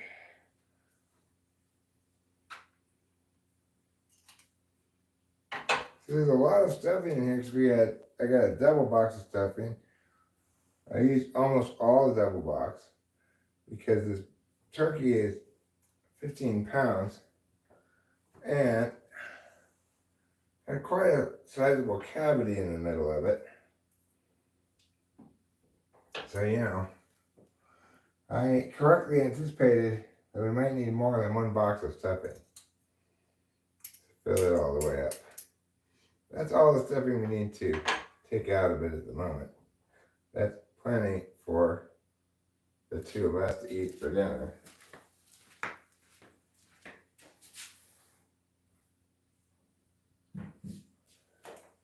Now it's time to carve the turkey. Breast, specifically.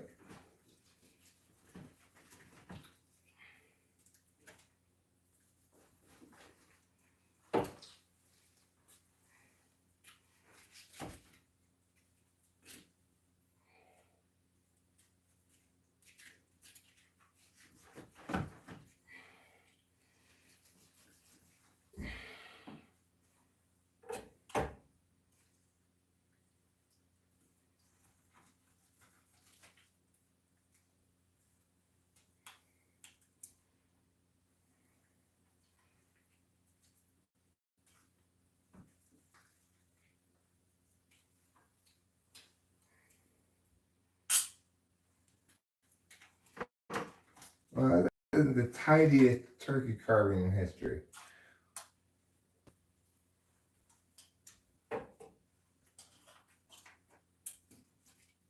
But I will point out that I'm doing it with a non-electrified knife.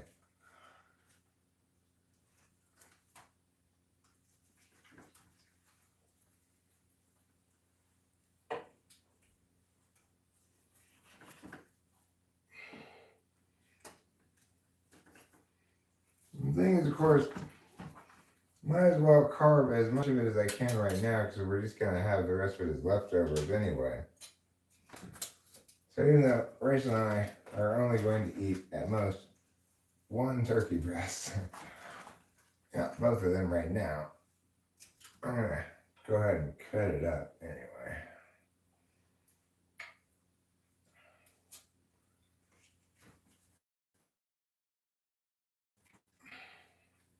Yeah.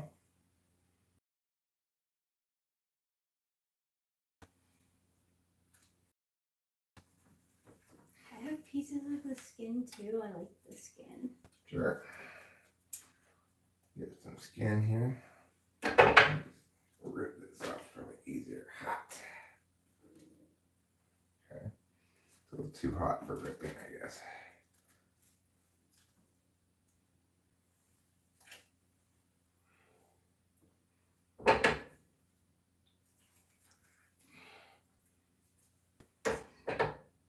Okay. That's good enough to take over there for eating. And we just need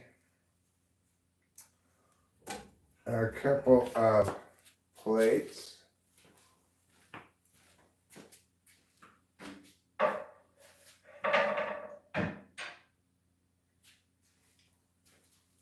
And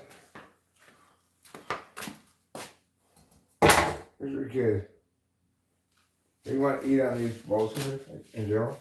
You can. Or, yeah, let's just eat these. These are fine.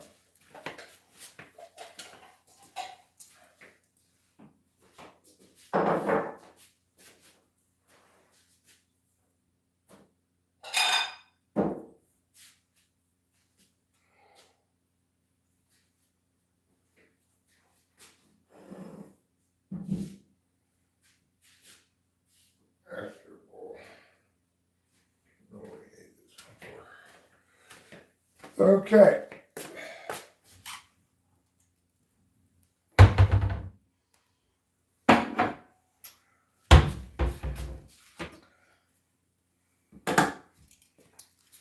Let's get now a couple of knives and forks.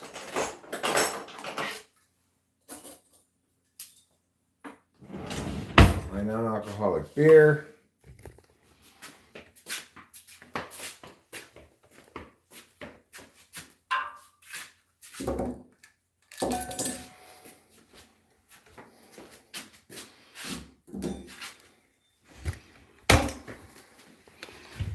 Let's invite you guys to sit over here.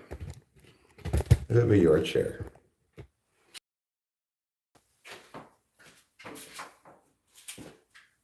Get you a little further back so hopefully you can maybe even see both me and Rachel.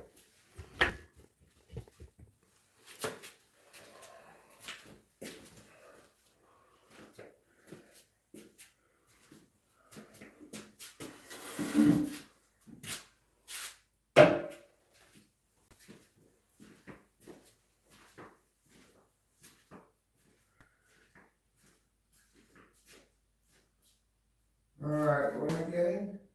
Napkins or salt? Salt, napkins.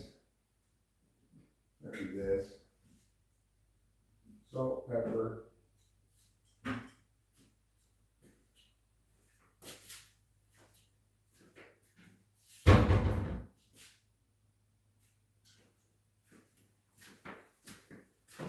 Salt and pepper go here.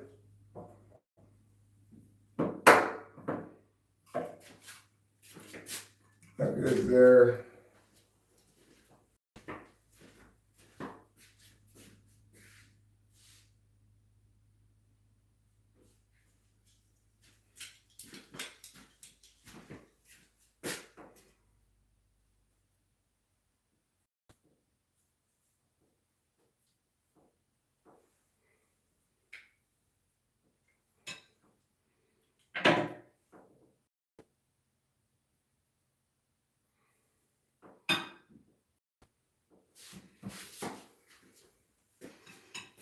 There's Rachel's plate first.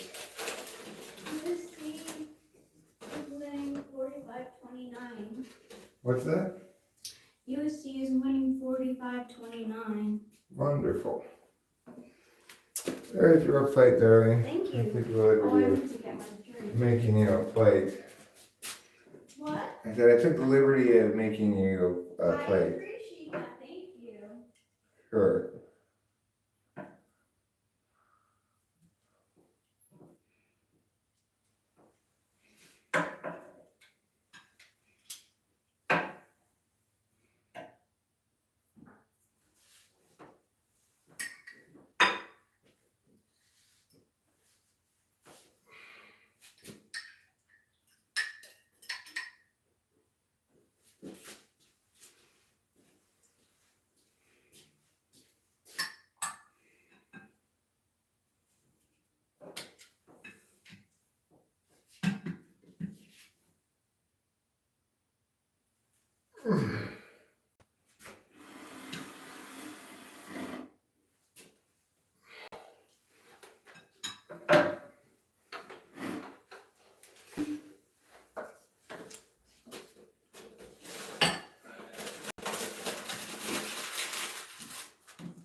Let's see if we can put this somewhere where you can see us a little bit better. Like, oh, I don't know, over here maybe. This looks delicious. Thank you so much. You're welcome. I'm really feeling the vibes of Thanksgiving. I'm glad. So to complete the vibes of Thanksgiving, I'm gonna say a little bit of grace here. Dear God, thank you for all the various things. The turkey, the food, the Rachel, and, you know, the opportunity to live well. And please forgive us our sins and lead us not into temptation, but rather deliver us from evil. For thine is the kingdom, the power, the glory, and whatever, forever and ever. Amen. Amen. All right. So that's Thanksgiving and prayer. Normally, you know, Thanksgiving people pray. Most families, my family didn't pray, but and then they say what they're thankful for. Yeah. What am I thankful for? All kinds of stuff. Rachel, obviously. I'm thankful for you. I put it on my Instagram. Mm. Mm. Oh my gosh, this turkey is just like.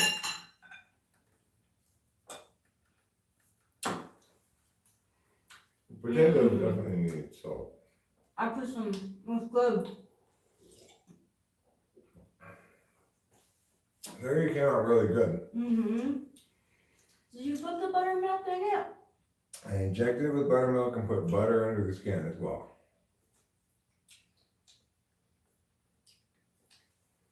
And it is, quite frankly, moist Mm-hmm. AF. It really is.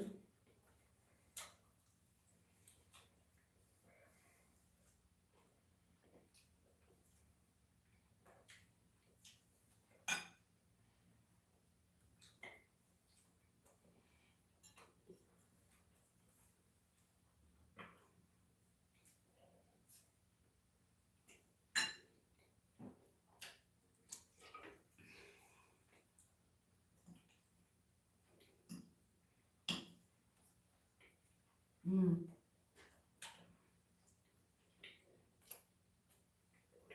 Of course, what's the real key ingredient in Thanksgiving dinner is stuffing. Oh my god, this stuffing is so good. It is. Your classic in-bird stove top. So good.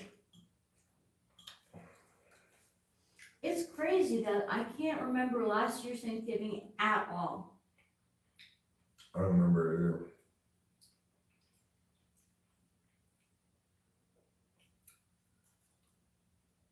I don't remember it at all either.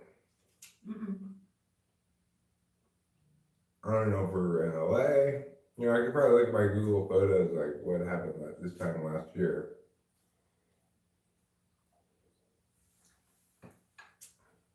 But I don't think we celebrated it. I don't think so either. I think we just ignored it.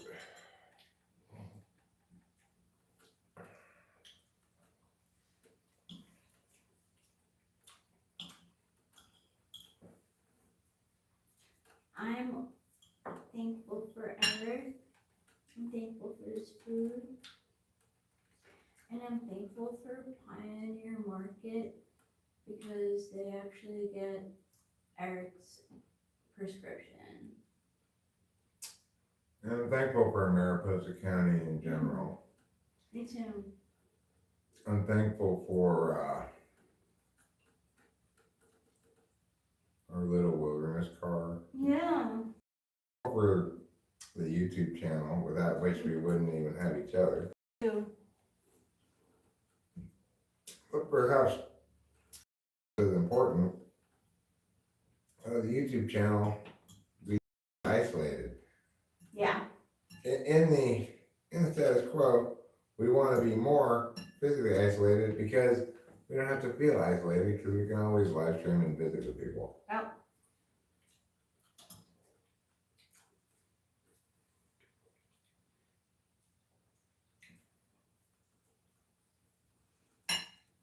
I saw this thing on Instagram. It was like, I was trying to remember where I saw this, it compared the Muppet Show, like, you know how at the end, the Muppets are like in like a little panel, each of them like all in a row? Mm-hmm. Well, the person said that reminded them of what Zoom calls are like. And I was like, oh my God, yes! When you described it, I immediately thought of Brady Bunch. Oh, Brady Bunch too, that's even better.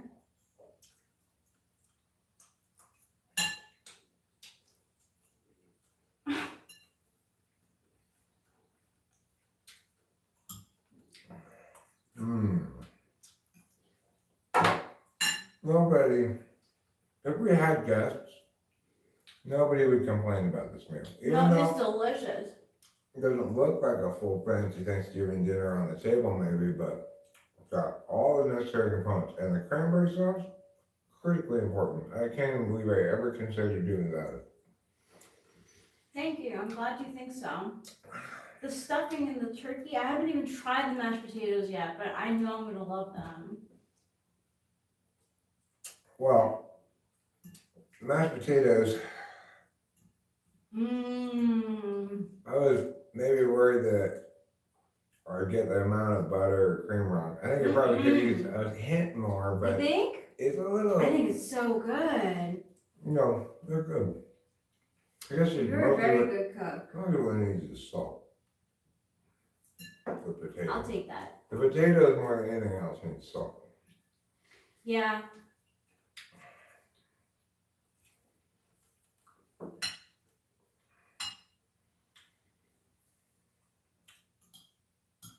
Oh my God, I haven't had this good of stuffing in such a long time.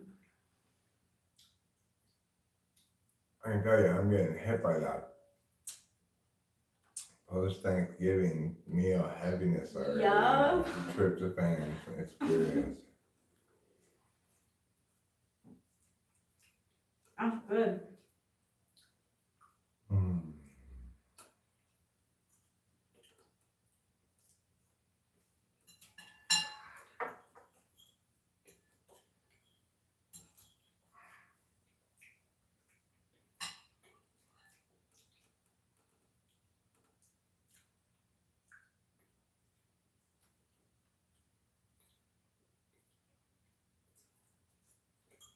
I'll be right back. I want to see what people are up to.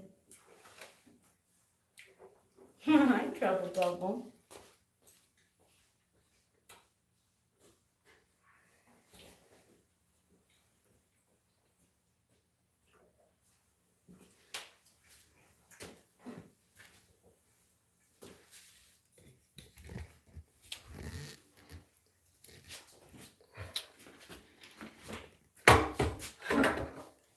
I know we originally said that you guys had to sit at the kids' table, but I've changed my mind. You sit here right next to me.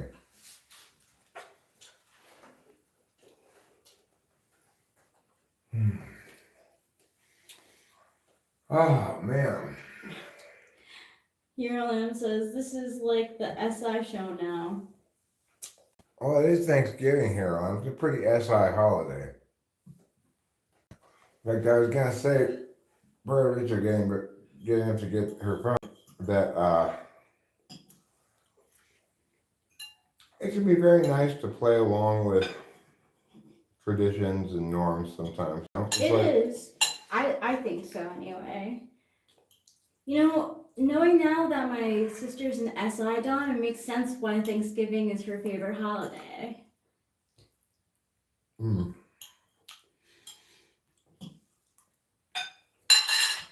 Well, the thing is, I know I am prone to thinking like this. Boy, I sure am glad that we don't have to do any dumb holiday things. Yeah, I'm very prone to thinking like that. But, I mean, I knew several days ago at least that let's just make a turkey for Thanksgiving. That's not that hard. And I'm glad we did because it means that if you want to join us for Thanksgiving dinner, we're actually having Thanksgiving dinner. It also means that we'll have a memory of the one Thanksgiving we had at this house. Mm-hmm. Yeah. Yeah, just like Christmas. Mm-hmm. I'm glad we're having Christmas at this house. We're gonna cut down our own little pine tree. It's gonna be exciting.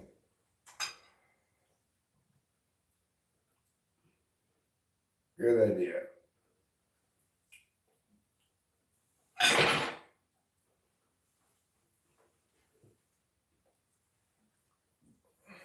Funny liquor. Yeah, there you go. Good boy. Kitty sitting at the table.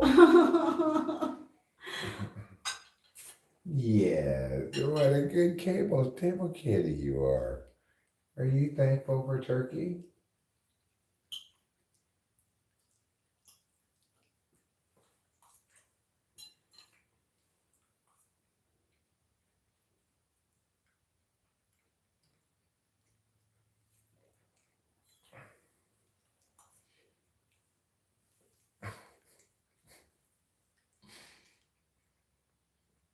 You sure think you're entitled to do whatever you want, don't Oh, you? yeah.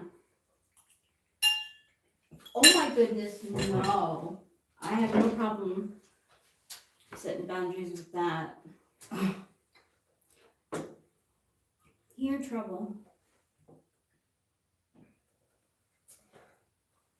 It doesn't even matter. It's like, this is too much. He's not gonna eat all this stuff. It doesn't even matter. It's like after he decided he doesn't want that stuffing, then he'll want to come up here and try to see if he wants that stuffing. But that's just how he rolls. Yeah, he's eyeing it.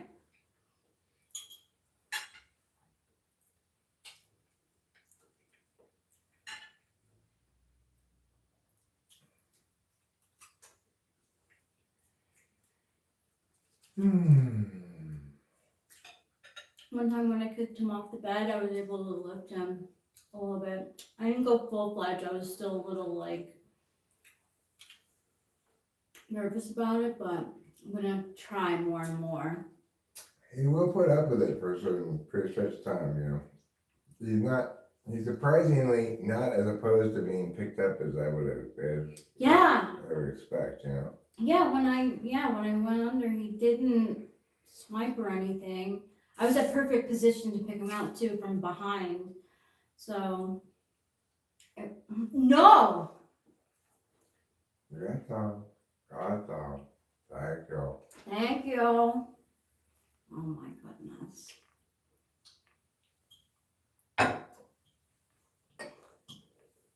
He's so much like a dog. Obviously, we have more leftovers than we know what to do with. But I'm just gonna put this board like this right now into the oven, turn it so that trouble can't get to it, and I'll put away the leftovers later.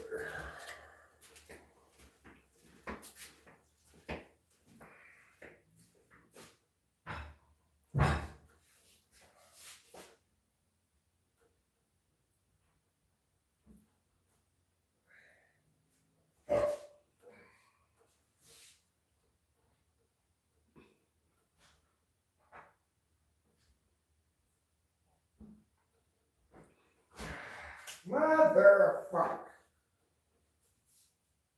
What happened? I just spilled a bunch of turkey juice on the floor. Um. It's fine. I'm giving thanks for the opportunity to clean it up.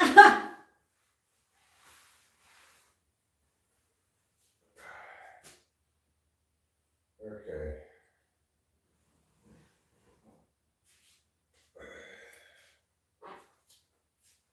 I'm gonna try.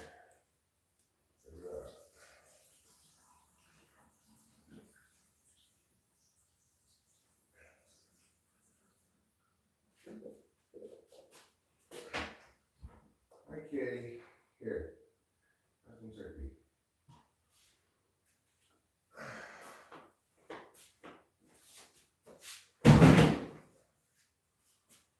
Okay.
Oh, turkey juice.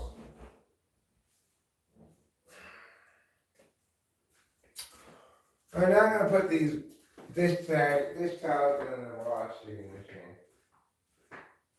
Okay.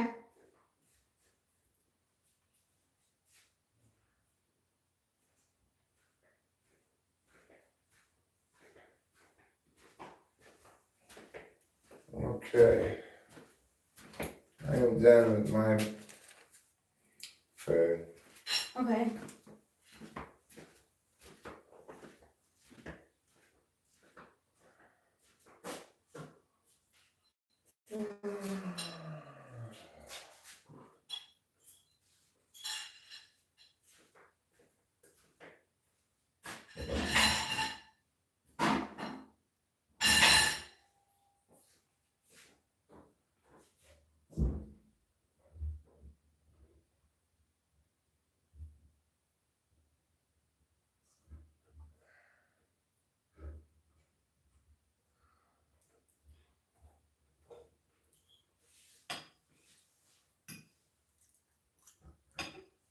Alright, put the mixer away.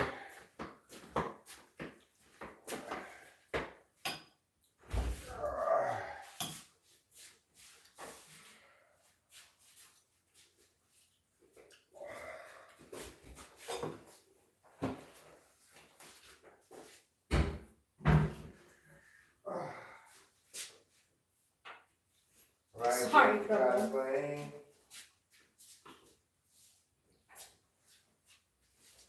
What'd you say? Life in the fast I lane. thought so.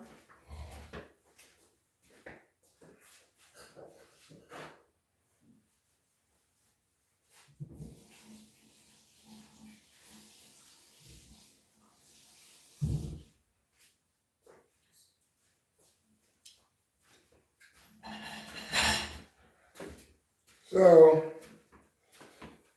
obviously,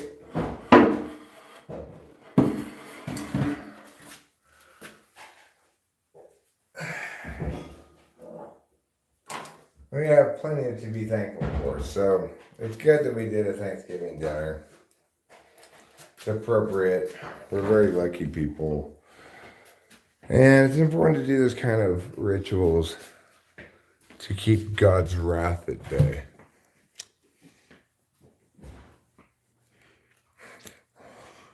You know how they say there's that song like our God is a righteous God or something like that? I don't know, some religious song like that. Well, my God is a wrathful God. Because he's like, Eric, you already have everything so easy, you better not ever complain because otherwise it's just nothing but straight up lightning bolts for you.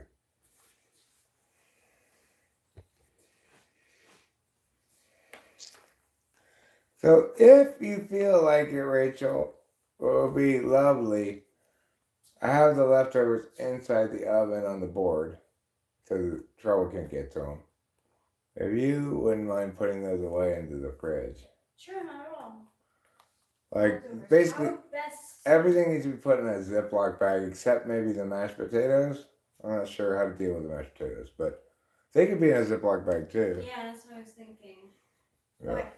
I think that's the easiest way to deal with them.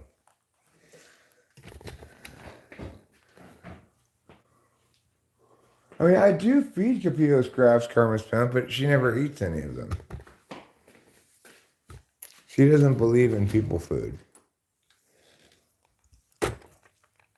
And, you know, I used to try to, like, be super nice to her, get her treats that she would want, like, just cans of tuna to eat. She got sick of tuna. She just wants iams.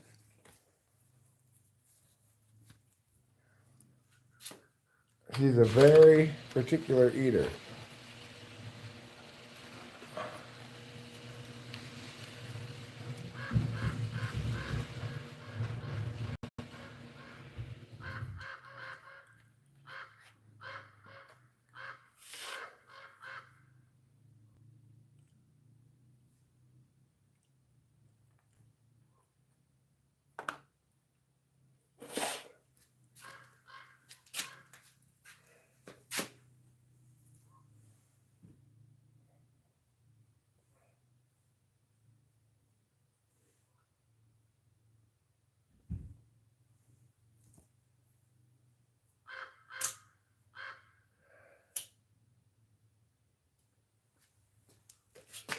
So, Seton Hall's closed the gap with under 4 minutes left. It's a 3-point game. SC's still up, but not by much.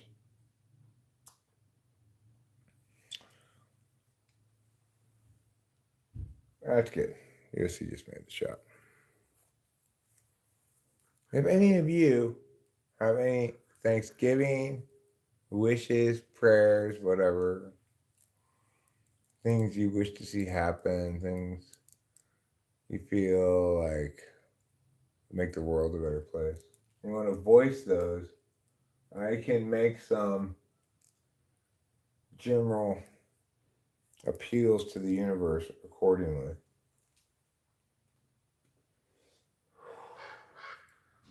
Now you apologize. That's what they all say. You wasn't sorry when you sucked them off in the hallway.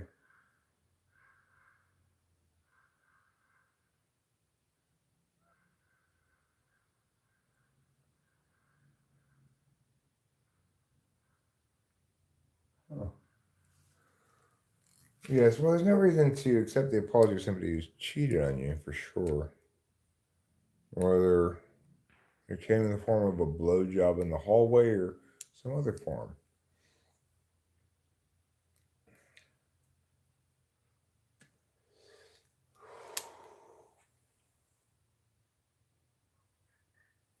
Except now you apologize. That's what they all say. You wasn't sorry when you fucked them in the hallway. It rolls better, it seems like, than suck them off. You get an extra preposition and it's unnecessary.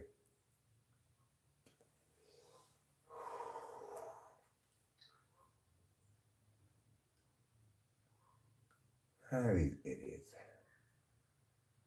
Look at us, we all got flu shots and masks on.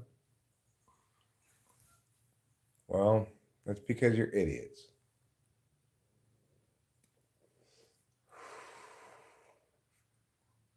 The flu vaccine is practically as worthless as the COVID vaccine.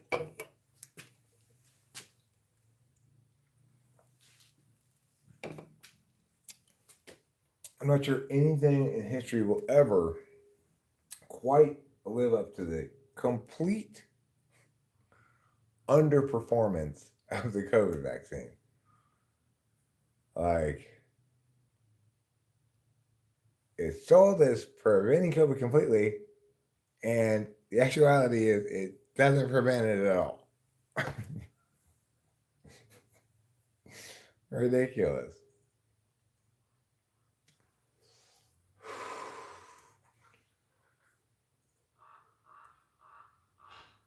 You want to pray for world peace because I'm a good person? Come and film me saying this. All right, God, this prayer is from Hierolam. He would like to see world peace. I'm not sure if you really do that sort of thing, but the important thing is that you recognize this signal of his virtue.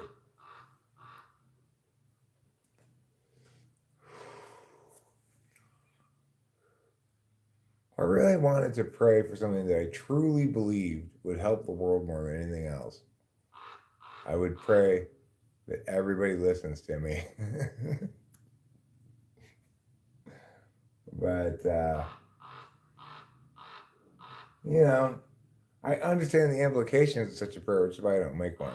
If I were to make such a prayer, I'd be praying that God compels other people to do other than they wish. That's not the universe that either God nor I wants.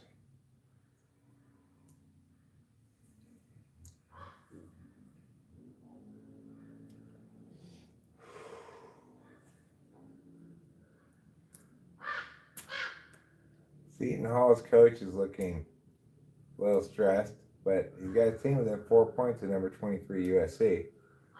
Feel pretty good about that. USC's a pretty good team. We've got all of our players today. Unlike the day we lost. We were missing two of our best players. Maybe our two best, in fact. Seton Hall.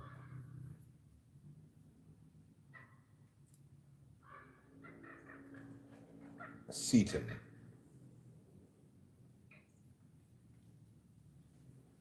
What is the mascot of Seton Hall? What are they? The Seton Hall seats? The Seton Hall halls? Looks like a picture of like a pirate or something, maybe? I'll have to see what their mascot is. I cannot remember Seton Hall's mascot. I'm pretty good at remembering mascots, stadiums, teams playing, etc. But Seton Hall has me stumped.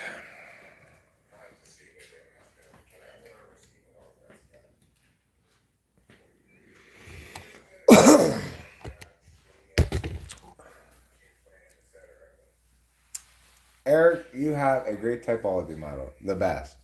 Thanks. It's not really mine. It's important to remember that. It's Jung's typology model. I just fixed it because it had some critical errors. But, I wish people would understand it as such. Jung corrected is correct. It's not my model or anybody else's. It's just the accurate explanation. Rachel, could you turn the volume down Oh there? yeah, sure. I'm sorry. Otherwise, you're getting twice me on the live stream. You probably only want once me.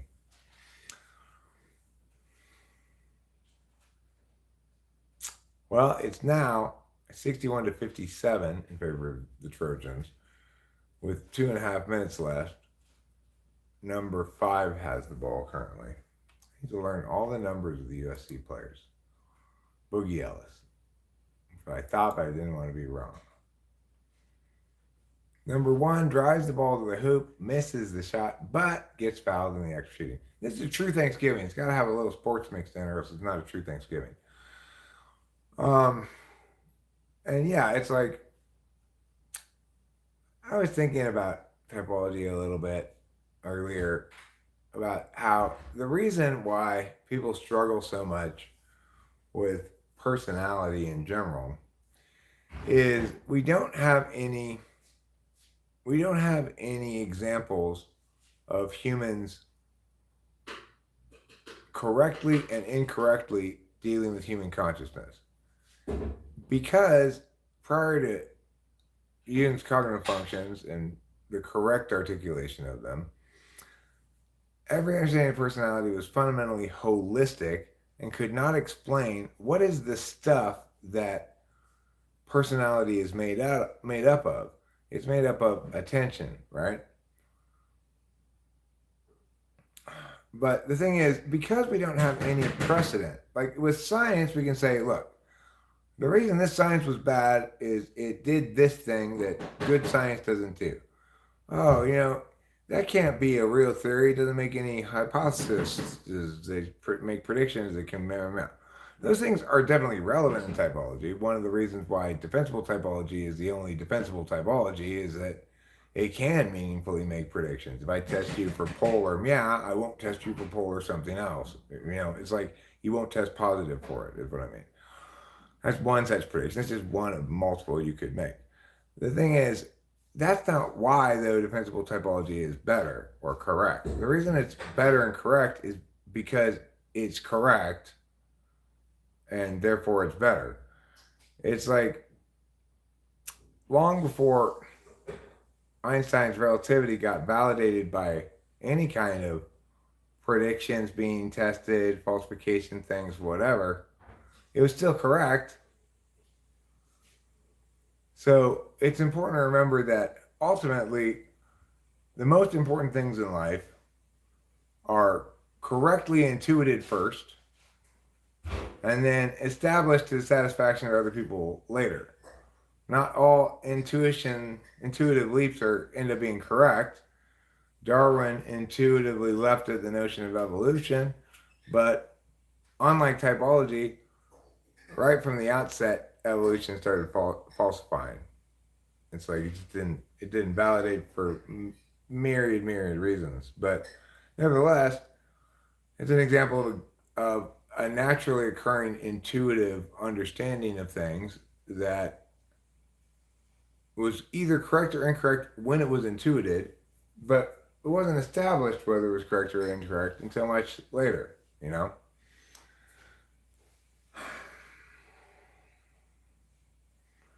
So, like, the key thing about defensible typology that brings critical new ideas to the world, number 1 is a single prime directive that we can actually universalize to everybody.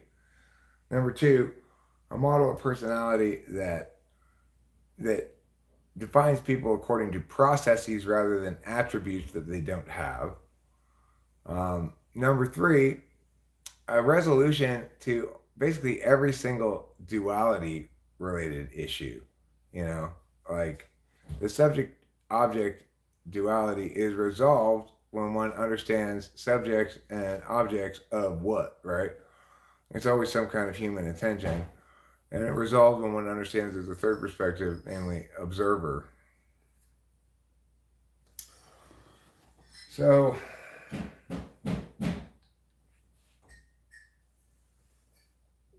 it's nevertheless the case that because it's explaining human consciousness, modeling / explaining it, right? That you're going to run into problems. Human beings are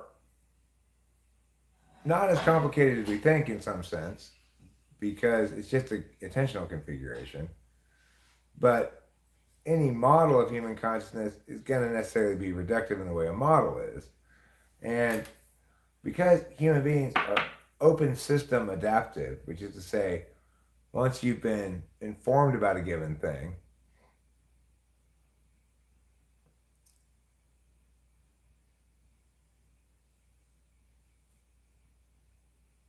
right, throwing things in an effective way is a tricky proposition when what you're promoting is disruptive, when it's fundamentally a form of change. People are scared of change because it messes with their existing expectation reality maps, you know?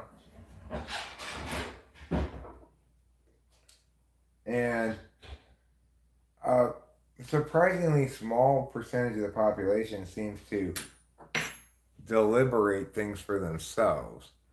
TI12, not a lot of TI12 people, maybe, I'm not sure, but I just run into people obviously using heuristics again and again and again to make determinations about things that need to be deliberated. So, you know, people are even very smart people around the channel are unconvinced by my arguments against evolution. The thing is, what I just stated is factually false. They are not unconvinced by my arguments. They are convinced by their heuristic. And they're not evaluating the arguments on their merits, or even if they are, whatever that evaluation results in terms of a status is not determinant on how they engage with the idea.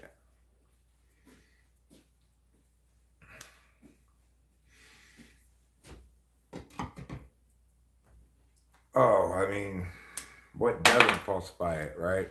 So, you know, Darwinian evolution was falsified pretty much immediately by the fossil record, right? The Cambrian explosion tells us that species did not evolve gradually over 4 billion years. So there had to be some adjustment to the theory, you know. Then when science acknowledged that there are no positive mutations, only at best neutral and mostly really nearly neutral, they had to adjust what they thought evolution was again, because now all of a sudden it's not sexual selection, yada yada yada. Um, anyway, the problem with answering the question what falsifies evolution, what do you think evolution is? And I'll tell you what falsifies it. If you think it's sexual selection, I'll explain. People don't know what they think evolution is, but they still tend to believe in it. Obviously, if evolution, as in any understanding of it, were correct, one thing that we could take to the bank would be that things with faster uh, life cycles would evolve at a different pace than things with slower life cycles. But that we don't see anything of the sort. We've never seen a single species produce any offspring other than another member of their own species. And the only variation we've seen in that is if you have people, you know, not people, but animals and individuals of a species who have significant genetic defects or stuff like that. Every understanding of evolution that actually works tells us the exact opposite. It says that every species, the individuals, when they deviate from it, they're at a disadvantage. So the evolutionary pressures continually push species back to the genomic mean, not further away from it. The simple mathematics of population make it insanely. It's just an insanely unsupportable idea that any kind of genetic mutation could be advantageous enough in any population of any reasonable size to actually impact um, the genome that dramatically. And even if you do have those instances, again, you get somebody like Genghis Khan, his genes may be all over the place, but they're still human genes. You know, bugs stay bugs, fish stay fish, people stay people. The whole concept of a species changing over time is getting the definition of a species wrong. A species is defined as that which produces other reproductively viable members of its own species. No, but evolution is not a mechanism, Luca Mullen. Sexual reproduction is a mechanism that might explain evolution. Sexual selection, that would be a mechanism. Evolution is a word in search of a mechanism.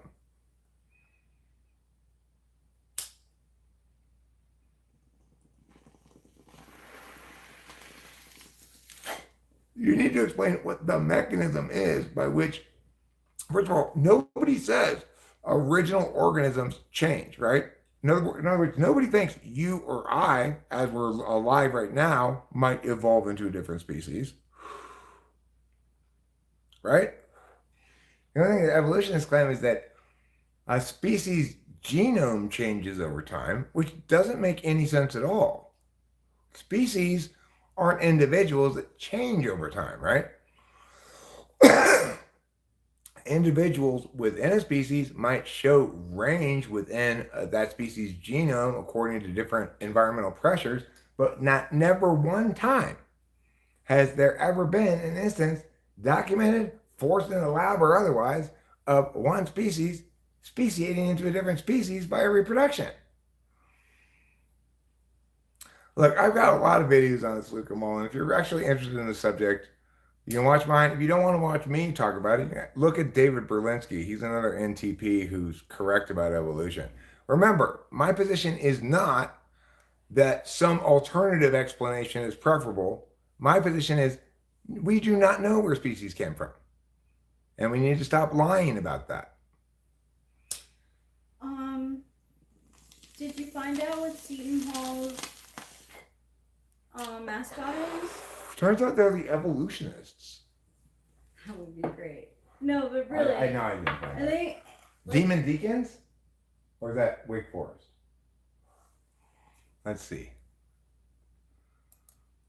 Seton Hall mascot.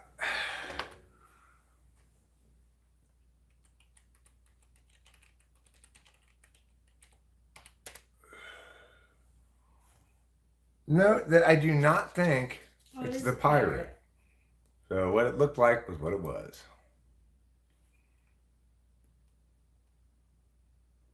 Were you ever into wrestling? Very, very briefly when like Hulk Hogan and stuff were around. That makes sense. With Hulk Hogan, I mean, that was such a force. So, look, well, this is the thing. I guess the main difference between how I think about these things and how other people do is I understand the following reality.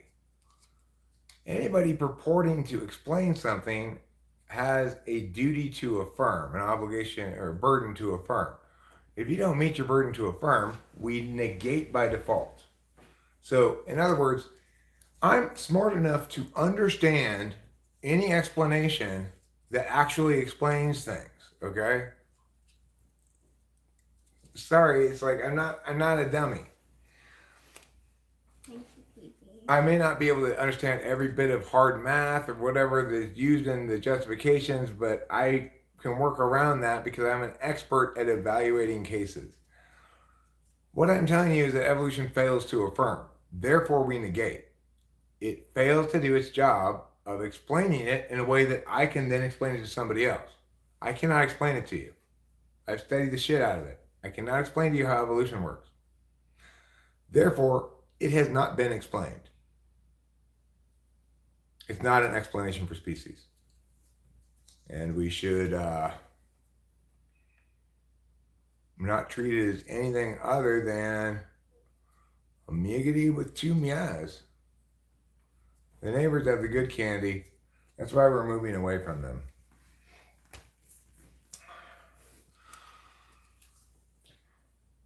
So, I just wanted to put in there that conspiracy that I believe in is Paul is dead. Paul is dead. Yeah. Paul McCartney died a long, long time ago. Yeah, in a car accident. Let's Google it and see what the interwebs have to say about it. Paul is dead is an urban legend and conspiracy theory.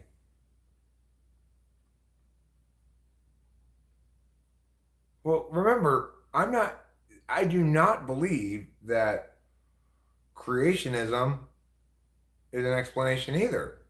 I know what explanations are supposed to do, what what a real explanation sounds and looks like. And the simple operational test is this.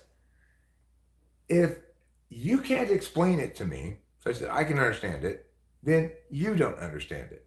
If I can't explain it, then I don't understand it. If I don't understand it, and I've tried to understand it plenty, then that means your affirmation is not sensible.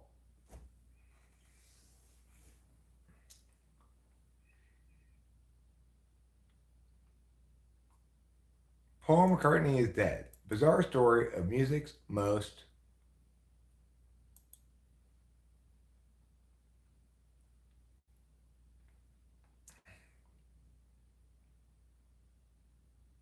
notorious conspiracy theory. I know. Fuck off, Rolling Stone. Seriously. Let me just read the Wikipedia article.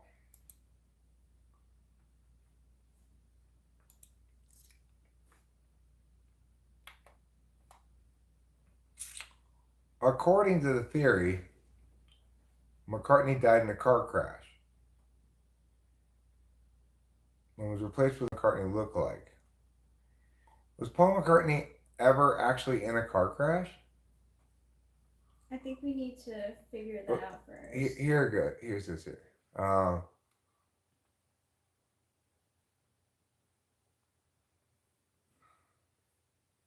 In early 1967, the rumor started circulating in September 1966. At the time, he was the press officer.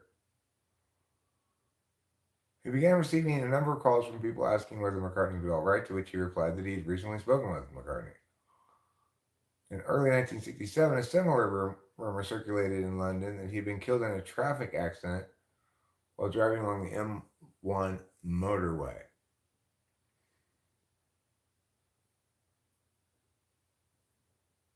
The rumor was acknowledged and rebutted in the February issue of the Beatles book. McCartney then alluded to the rumor during a press conference. Miggity meow.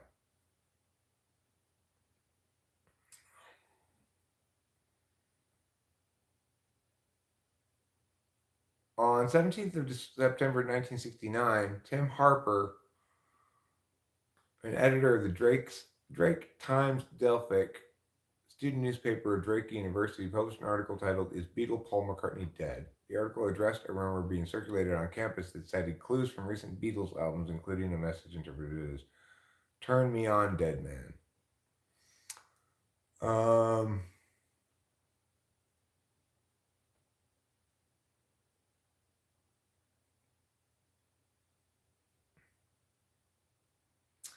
Let me just Google this question. I still haven't gotten an answer to it from this article.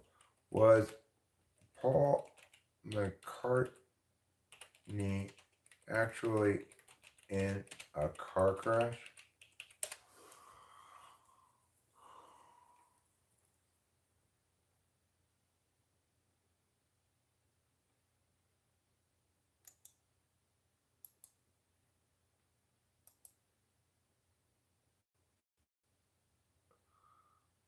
Alright.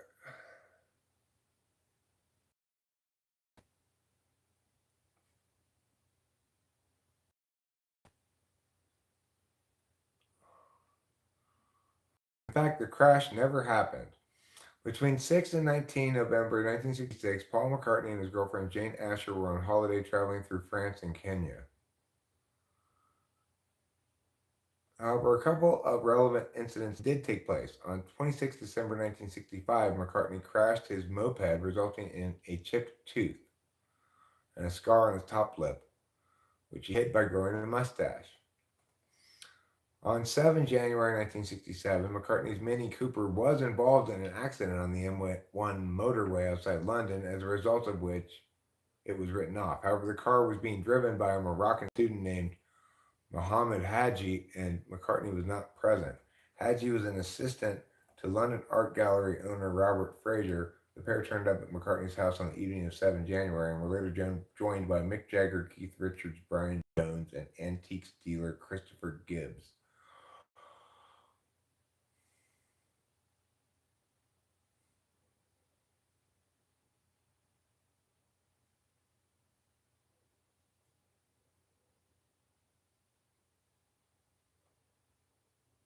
So, so yeah, his car was totaled. That probably was a picture of his car being totaled, but it wasn't driven by him. It was being driven by his art gallery owner friend's assistant. So, he's still alive, I guess. That's what that says anyway. Maybe it's all a big conspiracy. Yeah, because, like, maybe that's why John said that Paul's songs that were, like, old-timey were grandma songs. Oh, you mean you think Paul died and was replaced by his own grandmother? It's possible. It is possible. Paul McCartney's grandmother was said to have looked almost exactly like Paul McCartney. Wow. Yeah. That's what it said. It's called antiserious.com. Why Paul McCartney probably died in 1966.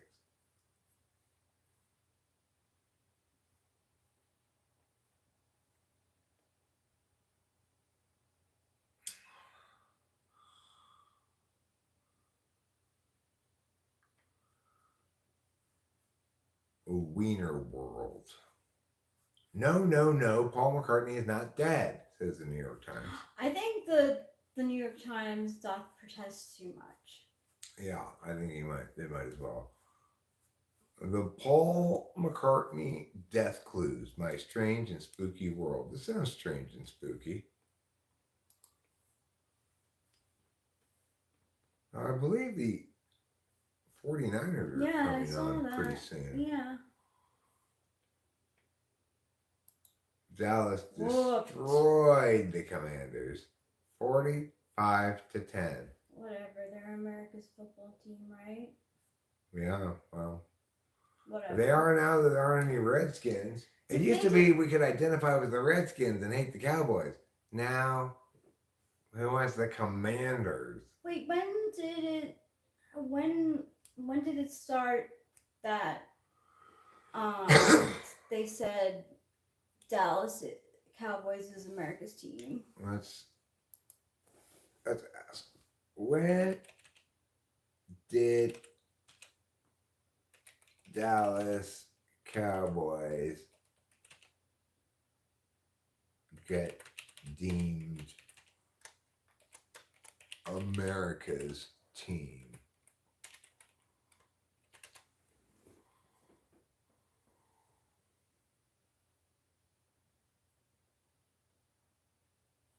The Dallas Cowboys have been known as America's team since the first game of the 1979 season. CBS announcer Pat Summerall introduced the team with the nickname during a nationally televised game against the St. Louis Cardinals, a game which the Cowboys won by a score of 22-21. So there's your answer. It was Pat Summerall who coined the name for them. That's pretty ballsy. Must not like the St. Louis Cardinals. I think probably at that point in 1979 there was like Cowboys fever around the country or something. Maybe. I'm just guessing. Yeah, that's true. I could see that. But look, the Cowboys registered the nickname under Texas state law in 1992. And they acquired a common law trademark for the term America's team. What do you know? Are they really America's team? Well, they're not my team, and I'm America. I'm probably 90% of America. Would you say that 90% of America likes a team other than the Cowboys? More than the Cowboys? I think so. Yeah, for sure. Okay, let me even make it a harder standard to meet. I would say that 90% of America neither has the Cowboys as their favorite nor second favorite team. Because you could argue, like, everybody likes their own team, but everybody's second favorite team is the Cowboys, therefore that's America's team. You could argue that. But I would say 90% of the country has the Cowboys as neither their first nor second favorite team. I think only, I don't know. I think of like Dallas thinking.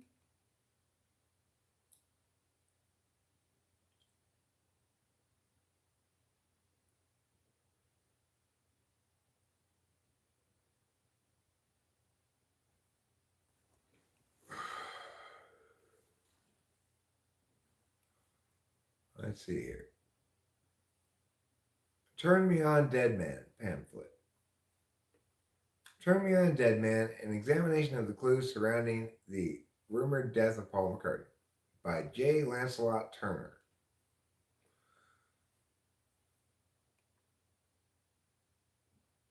This 22-page pamphlet was printed in September of 1969. It appears to be self-published by Stone Garden Press, as it consists of nothing more than copies of typed pages and hand-drawn sketches, contains an assortment of clues, and appears to be one of the main documents that was used to spread the rumor across the East Coast.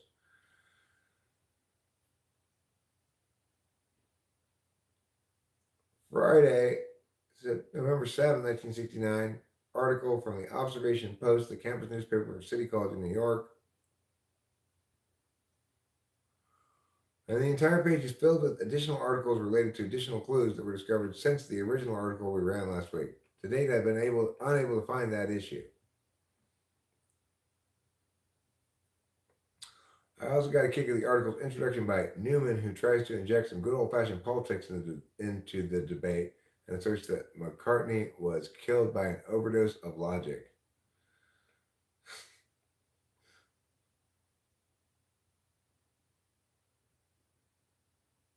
Well, what they say here, Lamb, is that he was replaced by a lookalike.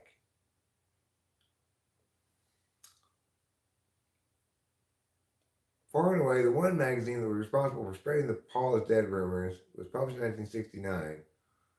This magazine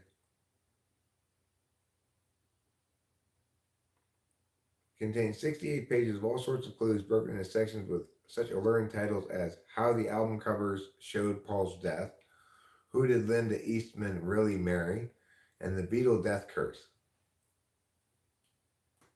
At the center of one of the most infamous clues is this patch, which Paul McCartney can be seen wearing on his left arm, and which also appears on the inside gatefold of Sgt. Pepper's Lonely Hearts Club Band, OPP. Other people's property? Mm-hmm. OPD. I didn't say OPD, it said OPP. Yeah.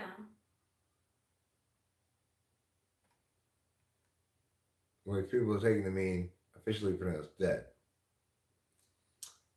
But it actually says OPP, which stands for Ontario Provincial Police. Paul is barefoot.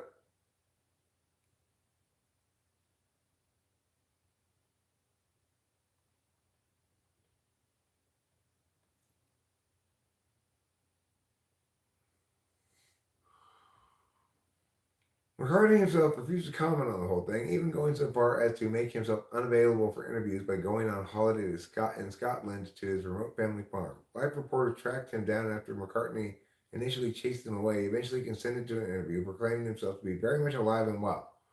He hoped that in doing the interview, this Paul is dead rumor would fade away. Did not. Including a reference in a Batman comic book to the whole thing. Batman issue 222, released in June of 1970, features a story's plot centers around a very Beatles-looking band and the possibility that their lead singer Saul might have died and been replaced by a double. Huh. Interesting. Yeah, that is interesting. This person says, in 2014, what convinced me that Paul had been replaced by an impostor was the difference in his earlobes. Everything else could be conceived as a publicity stunt or chance. Paul actually has earlobes that hang down, but the pre 1966 Paul has lobes that blend directly into his head, they don't hang down. Age doesn't change that, especially to that degree.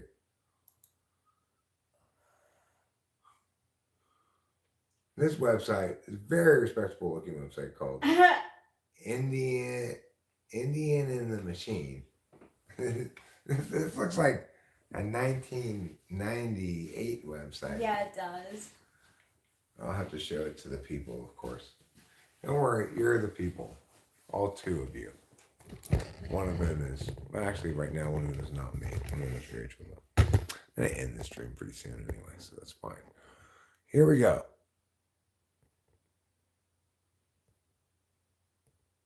Let's take a look-see at our booksy. What do we see? What kind of a crazy website is this?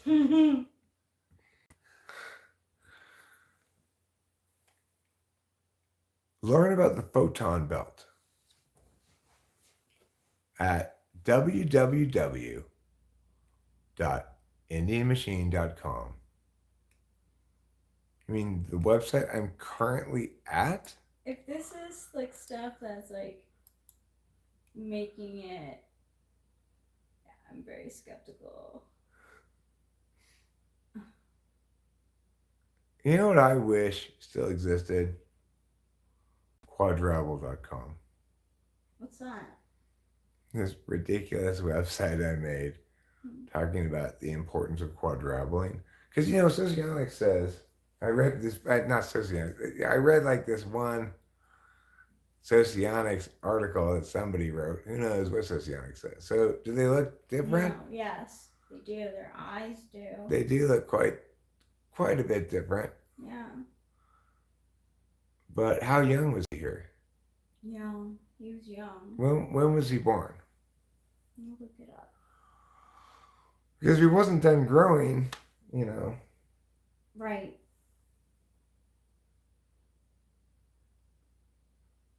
Paul McCartney, Astro. Differences in head shape, lips, and nose.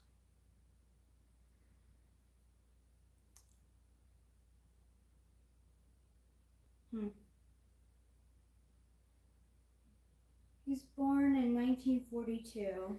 So 66, he'd be 24. He'd be pretty much done growing. Yeah.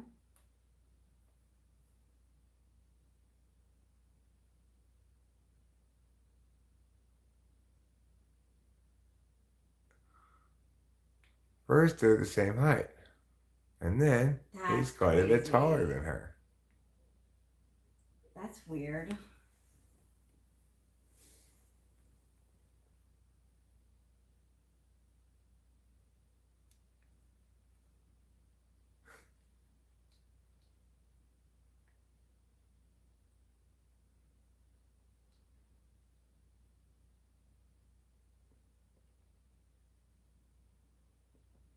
Here's the thing to keep in mind, though.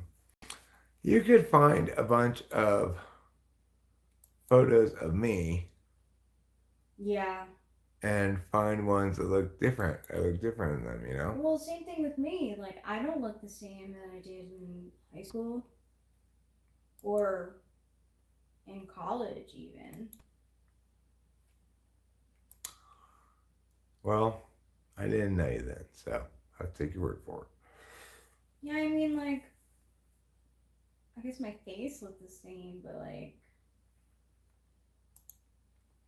Because your face, it looked the same. Because your face, it wasn't lame. Because your face, you looked the same when you were just 2 years old.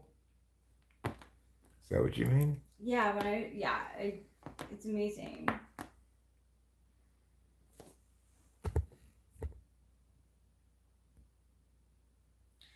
I have like a picture of you. When I was a little kid. Not when you were a little kid, but like maybe in your early 20s, Mm. and like your face was different. Was it? Yeah, it looked different. Um, That interview though, you look the same. I'm trying to think of what that thing's called. That song. Um, like a retrospective.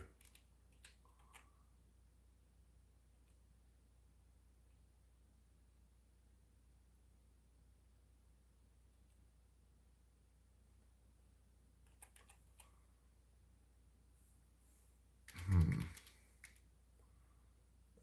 What's it called? Hmm. Show all. That's a lot of videos to look at, but it's called.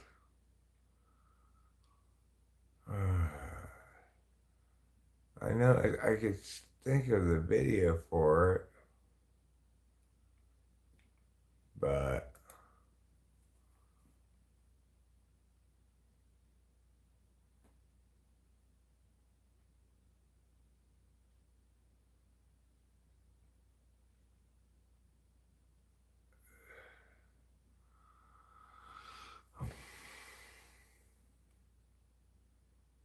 hmm. It is called something about marking time, muggity muggity, something like that.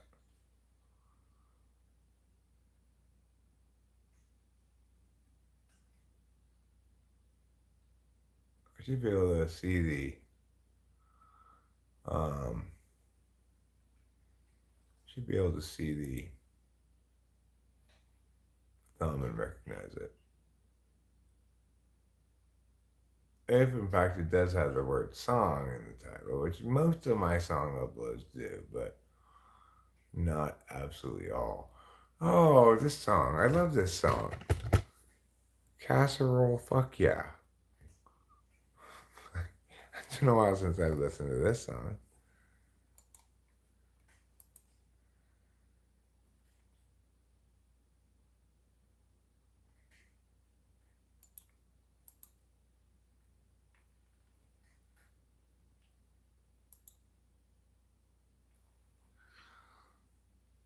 Um, if it's not in this one, I'll zoom in so you can see more. I know you want to see so badly. You love seeing things. HOV song. I love this song. I totally forgot how to play it. I remember one time trying to remember how it went, and I couldn't remember it.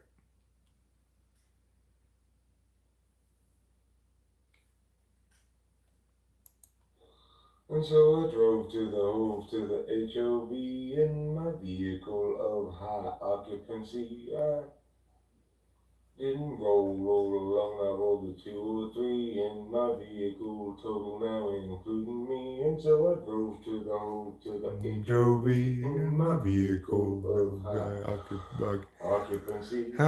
So I drove to the HOV in my vehicle of high occupancy. I weren't alone. No, I rolled in with 203 in my vehicle of high occupancy. Something like that. That's so good. And so I drove to the HOV in my vehicle of high occupancy. I didn't roll alone. I rolled with 203 in the vehicle, total now including me. I drove to the hotel. I remember that song now. Anyway, I think what I'm looking for. Stop getting distracted. You're looking for something so important. Oh, did you hear that the whole Snoop Dogg quitting weed thing was actually a hoax? No, I did not know Yeah, that. it was a joke. he pretended to stop smoking for a commercial. Oh, we're just a advertising stunt, huh? Yeah, pretty much.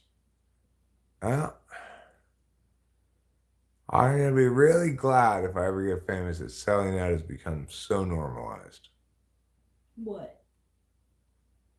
I said I'm gonna be really glad if I ever get famous that selling out has become so normalized. Oh my god.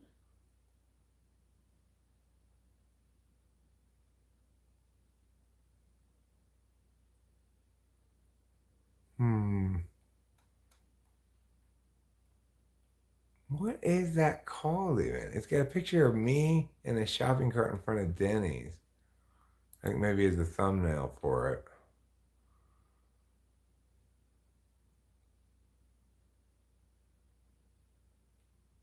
This one, Hunt for Stories.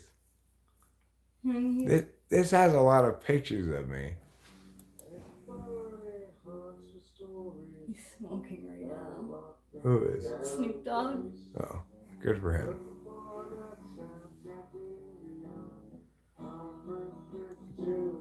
So, Rachel, I know you're looking at that, but look at these pictures and tell me if you think I look the same. Do I look the same as that guy? Yeah, you do. Just maybe not your ears. But yes. No. I am back there in the back, yeah. Is that Dave Porter? Yeah, that's Dave Porter. His hair was so red. Is that Corey? Yeah, that's Corey and me. Aww. That looks like you.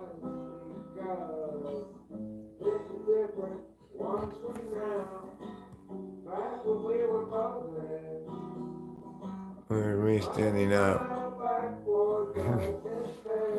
Corey pretending to masturbate with a straw. And me at the top.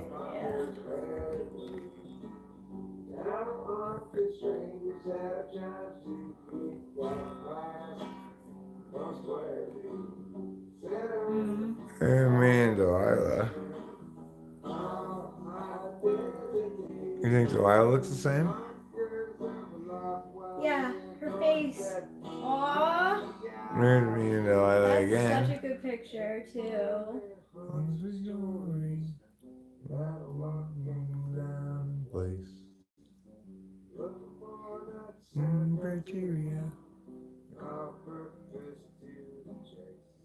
This is a very nostalgic video. What's interesting, of course, is I don't think I have a single picture of my parents in here. My pants are still falling down. Some things never change, huh? Yeah, I have a belt on and it's clearly not working. I think in general, the effectiveness of belts is greatly overstated. I think belts by and large don't work very well. I have to test that theory out. I'm going to test the theory out with some of my jeans and... If you want to make a rap song people like, you can't rap wrong. You gotta rap right. Should I change into my jeans now and test it out? You could. Let's do it.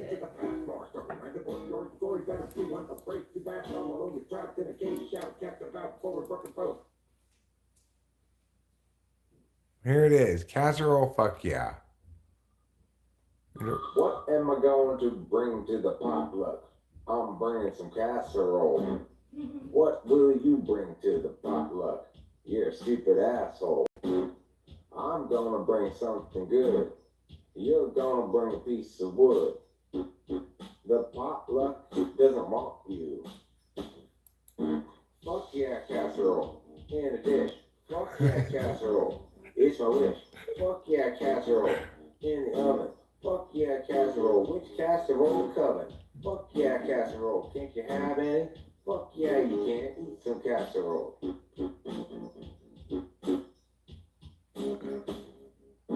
I'm gonna make some casserole. A big fucking dish of casserole. I'm gonna get my spatula. I'm gonna cut up the casserole. A slice for you, a slice for me, slice for her, slice for she, slice for him, slice for Jim, slice for Tim. And after we're done, we're gonna put the dishes in the dishwasher, sink and begin again when we make another casserole. You don't like my casserole, you deserve to die. Don't lie. Don't sit there and pretend you don't know why. You said my casserole wasn't that good. Casserole, casserole is how you spell B. My name is Casserole. MC Casserole. DJ Casserole. My name's MC DJ Casserole. That whole vocals is just a freestyle. It's pretty good freestyle, really. A pan in the oven with casserole.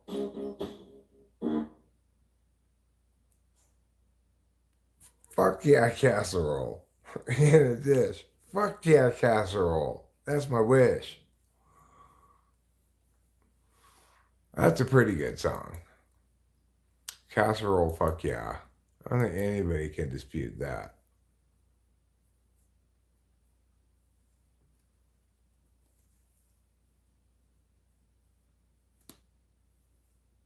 A song that I just sing that I changed lyrics for? I don't know what you're talking about. What do I look like? Some kind of lyrics changer? I don't know.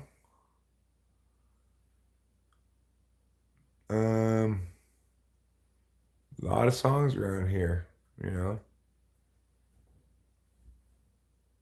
I have a Christmas song. There's a song called I've Gone Blind. Pretty good, maybe. I don't really remember, but it might be.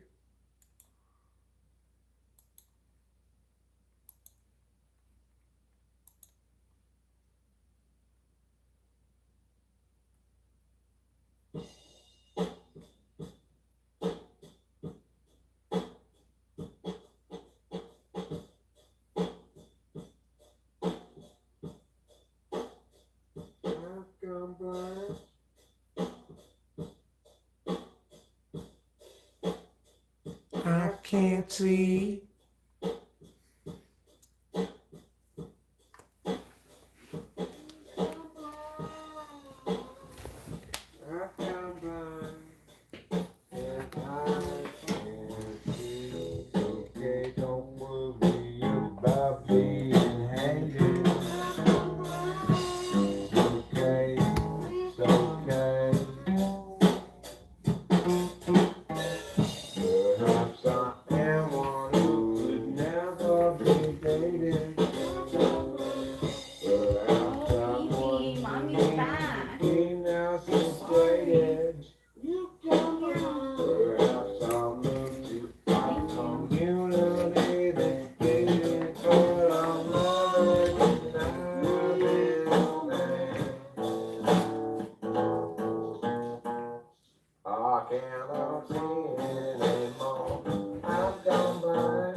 Well, as you can see, we're here.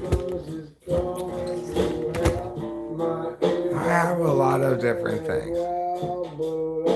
Some of them are better than others. I've Gone Blind, not necessarily among the greatest of things I've ever made, but still worth a glance, if you ask me. Still worth a glance.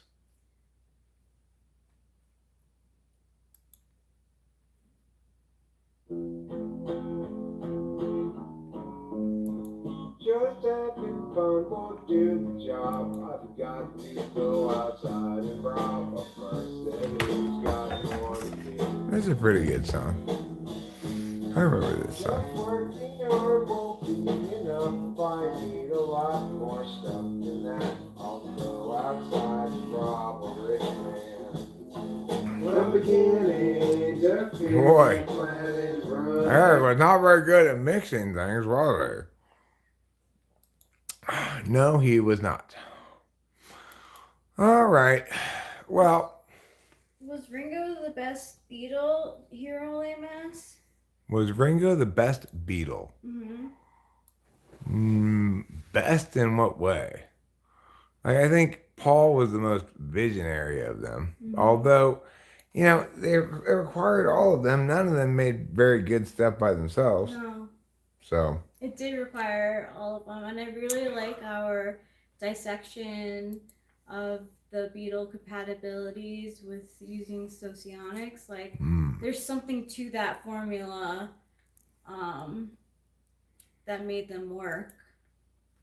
True. As a foursome, like, that's difficult. Like, the more people you add to a group, if they're not under like heavy management, which at one point they weren't,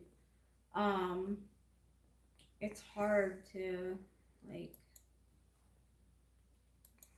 last a long time as a band. I wanna be comfortable when I'm making video. And I got to not just play, I gotta sing.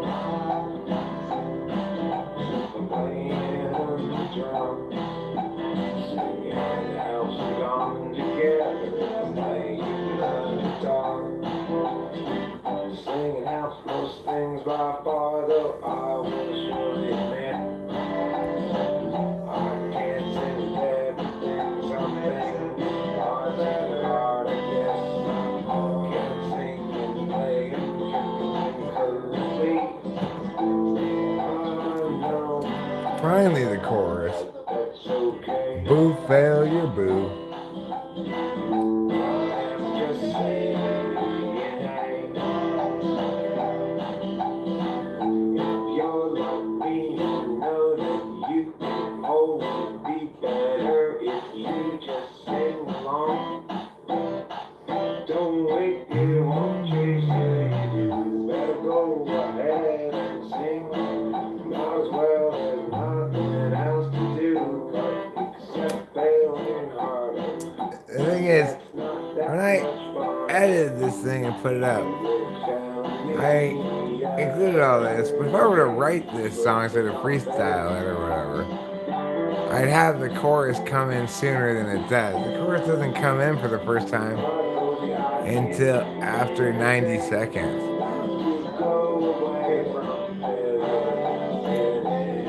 Here's the chorus right here.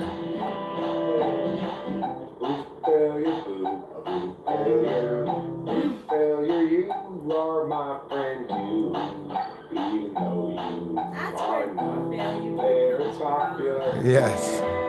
Boo, failure, boo, a boo, failure. Failure, boo, boo, boo. I don't know what to do with you. Failure, are always coming and taking over my trailer, and that's why I don't know what to do with you. It's a good freestyle, but it's like it's got a lot of good ideas in that song. That would be great if I were to write a good song about it, but it just stays as this thing that sort of exists. Now this one, though, it's getting time for it.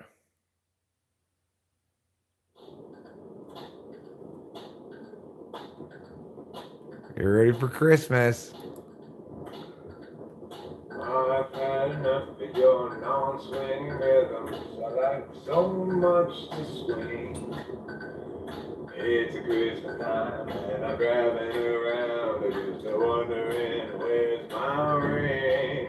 I was promised 5 and I don't have one. That's a -4 and one more. And I said, also too, where's my partridge? You have promised me one more. But I said, I need a little swing in my rhythm Christmas Eve. Otherwise, why would Santa come and give me a Christmas tree?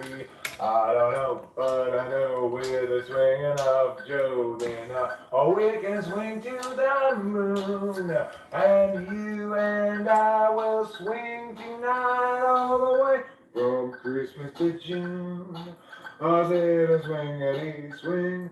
They're pretty good. First, like, minute and 13 minutes of freestyled Christmas song. That was freestyled? Yeah, it's totally freestyled Christmas song. Wow. Really good. Thanks. Did you I- make it during Christmas time? Yeah, it was Christmas Eve when I was driving around singing, and this was driving around on this Christmas Eve or whatever it says, you know. That's Lacey who's in the car with me, obviously. Always a tender moment to see my dead dog. Love my dead gay dog.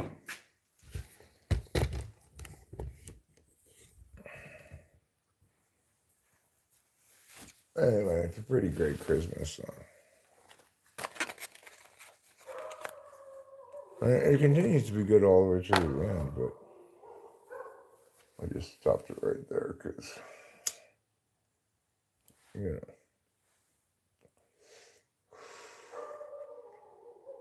Why blow out the whole world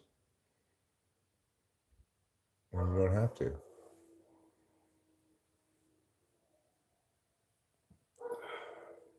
I'm trying to prevent minds from being blown.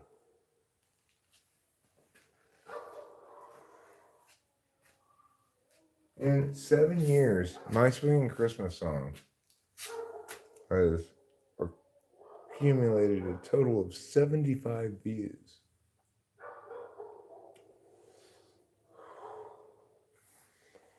That's over 10 views a year.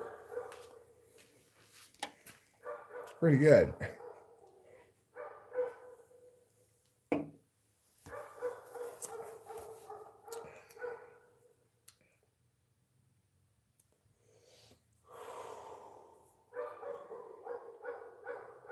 Oh, this barking dog. Keep barking, buddy. You're just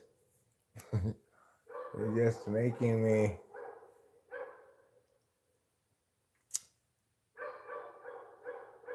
really feel it. Like, yes, our path is set, is clear. Our way forward is been dictated by Slab Master Celestial, the Holy Ghost.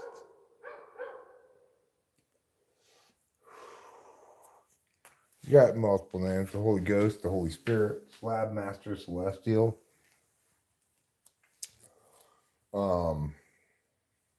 God's spookiest aspect.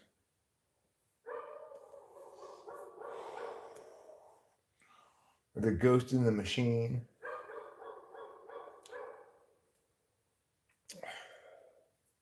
The God that always was.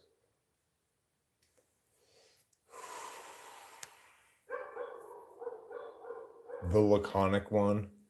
He's less talkative than God and Jesus.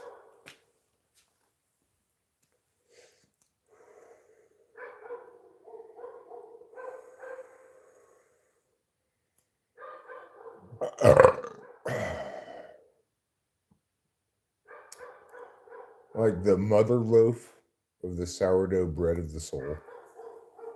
That's what the Holy Ghost is, I think. God pulled off a little bit of spoiled dough from the Holy Ghost, and then that's responsible for all the sourdough bread ever since.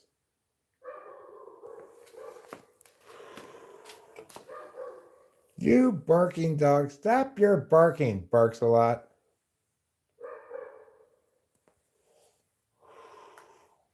Nobody likes your dumb barking anyway. I told him. So hopefully that dog walked away from this experience having learned something. But I'm going to guess no.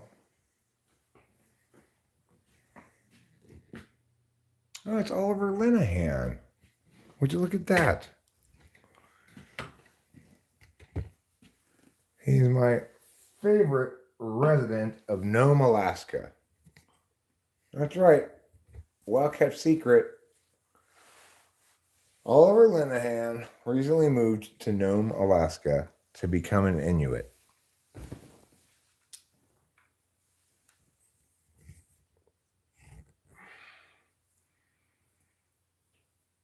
What's that? What are the words before give the dog a bone? Tic tac paddywhack? Yeah. Knick knack, Knick knack paddywhack, right. The song Steely Dan wrote to mock John Lennon. I'm curious as to what song that was. Me too.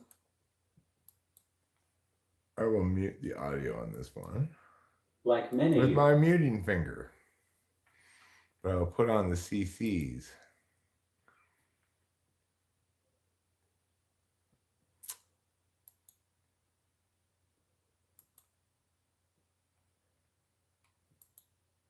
I mean, I don't think Steely Dan's got a whole lot of business mocking anybody because they're pretty mockable themselves.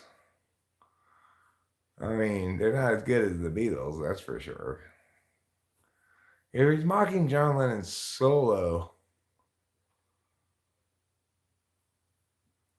that's different. Only a fool would say that? Is that what the song is?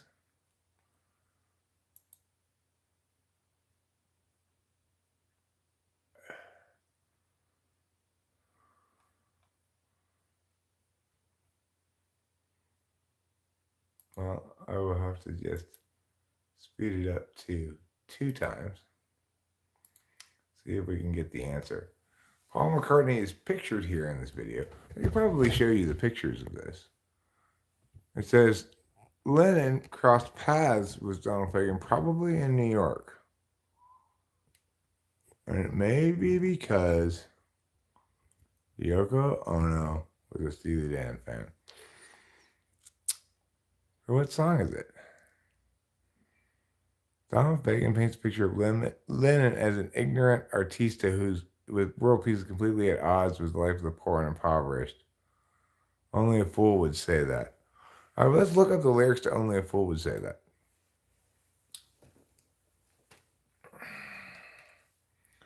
Only a fool would say that lyrics. That's such an INTP or NTP title in general. Our world become one of salads and sun. Only a fool would say that. A boy with a plan, a natural man wearing a white Stetson hat. Unhand that gun, begone, there's no one to fire upon. If he's holding it high, he's telling a lie. I heard it was you talking about a world where all is free. It just couldn't be, and only a fool would say that. The man in the street dragging his feet don't want to hear the bad news. Imagine your face there in his place, standing inside his brown shoes. You do his 9 to 5, drag yourself home half alive, and there on the screen, a man with a dream. I heard it was you talking about a world where all is free. It just couldn't be, and only a fool would say that. Anybody on the street has murder in his eyes. You feel no pain, and you're younger than you realize. Only a fool would say that, only a fool.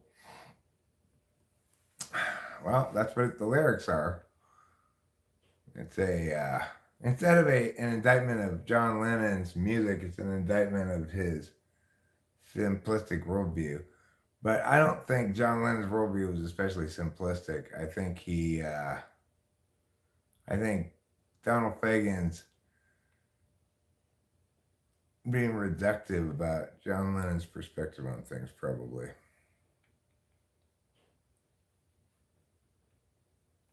I would argue that, and this is coming from someone who is a Steely Dan fan, that that song totally misses the mark because imagine, I mean, it is simple, but it's like one of the most well-known songs like around. And that's and Donald Fagen and Steely Dan have songs that are really well known, but I think compared to Imagine, I mean, I get the critique, like but Donald Fagen doesn't articulate the critique as I'm going to articulate it now. The correct critique of it is, you keep assuming groups cause people cause groups. mm-hmm.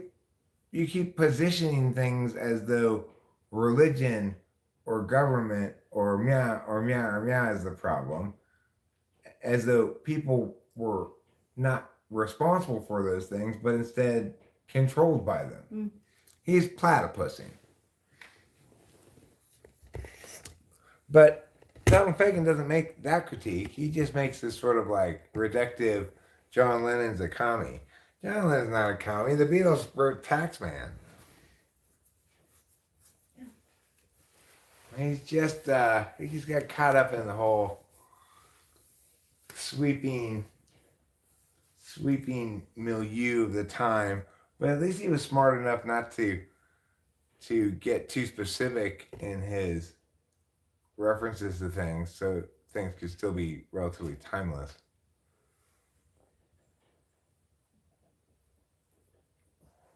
Happy Washington Football Team Remembrance Day to you as well. Today's got a number of names. It's known as the Washington Football Team Remembrance Day. It's known as Pumpkin Irrelevance Day. It's called I used to call it. I've called it in the past Happy Turkey Day. Turkey Day, sure, or Happy Turkey Day. It's also known as Savagery Remediation Day, in which the savagery of the North American continent began its gradual retraction from the shores. That's not the word I'm looking for, but you know what I'm getting at. I mean, Steely Dan does have some very good lyrics, and they've got some great songs and stuff. You know, like, I don't want to do your dirty work. Yeah. Dirty work's got great lyrics. I really like the lyrics of Donald Fagen, although I believe he's again recording under the name Steely Dan, of his song Going Out of Business. Going Out of Business is a fantastic song. It is a good song. It's really, really good. Oh, yes. Swingity swing, a swing, swing, rhythm and swingity swing. I know a realistic guy, he plays the swing drums for me while I drive. His name's realistic, just like it sounds. And he's been playing drums since he was found. I mean, born a long time ago by the Radio Shack Company. Yeah, if you like swing, and you're like me, here on this Christmas Eve. A jingle bell, rock. Ba-dum-bum. No, I actually didn't make up that last part. A little last line that was not there, but anyway, that's my Christmas song. It's good. I like it. We should play it on our, if we make a Christmas trouble. Yeah, I should figure out how to play the main good part of it, cut it down to the right length amount of time, and learn how to play that song. You know, maybe fix the lyrics a little bit. Trouble is such trouble. Another really great classic hit of mine is called Standardized Testing is Good.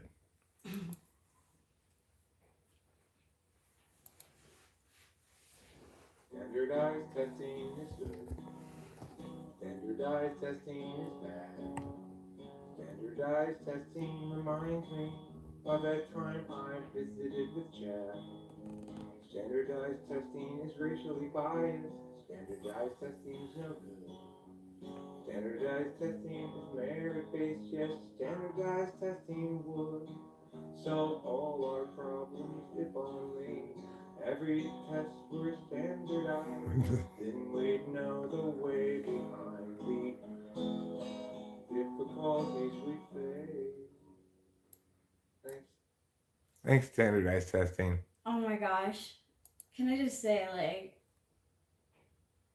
Makes you want to take a standardized test, huh? oh my god, I hated taking standardized tests. They were terrible at times for me. But New York loves standardized testing. Oh my gosh. You have to go through like standardized testing starting in like 7th grade. It's ridiculous. Yeah, California's got STAR tests too. Yeah. Yeah. Oh. So It's this stressful. this one here, I'll say I will agree. I'm thinking that I'd still like to leave this song as a vacation email reply. How you would do that exactly, I don't know, but you sent me an email that I do not understand. Your words are unclear, and I cannot make heads or tails of it. You explain a position that you are clearly advocating, but you do not establish a justification that's consistent. And you will find that if you reread what you wrote to me, you'll see that it makes little sense to anyone. Yes. That's so good. That's 36 seconds of frustration at someone's email, I'm guessing, probably motivated that song. You know what's clickbaiting me? What? That Leonardo DiCaprio like girl on the like what? 20 movie bloopers that were too good to cut.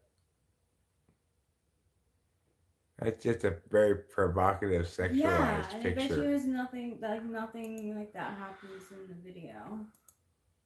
It clickbaited me though. Yeah. It kind of looks like she's got cum on her face. That's a good point. I don't think she does, though. No. So, Why is Rhode Island called Rhode Island when it isn't an island? Because when they formed it, they were hoping eventually to cut it off from the continent. Take a real big chainsaw and just now we're an island. It's aspirational, like the Nobel Peace Prize. Well, I'm surprised so few, only 253 videos have the word song in the title. It should be more than that. I guarantee it should be more than that. There would be a lot of songs that I didn't put song in the title. That makes it a little bit of a challenging archiving project. Because I used to record all kinds of just half-assed little things. I since have come to understand there's no point in that, really. Part of my white privilege is that I'm empowered to switch ethnicities at will. You know what's funny, Oliver Lanahan? That's part of my Japanese privilege. Do I have Japanese privilege? Are you fluidly transracial? If you are, then you can choose whatever kind of privilege you want. No, I've never felt transracial. Some think all whites are the same, which is strange. Like they're all bad whiteys, even though Irish immigrants used to discriminate against Italians, etc. Well, I'll tell you what, Hero Lamb, got some news for you. Neither Irish people nor Italians count as white people. You know, they're not white enough. Currently, I'm only granting the status of white people to Icelandic people. They're white enough. Otherwise, you just all varying shades of yellow or brown. Me, I'm kind of yellowish pink, you know? I think I'm pink. You're pink, I'm yellowish pink. Together, we make mostly pink with a hint of yellow. I'm so pink that Delilah thought you weren't feeling well because your skin looks so different from mine. No, our skins always just look kind of, what's the word, tallow? Wan? Tallow? Because I think you have an inner glow. I do have an inner glow. That's true. It doesn't usually make it all the way out to my skin, though. I like your skin. But if you were to turn off all the lights and I took off my shirt, you'd see that actually the inside of my body glows in the dark. Wow.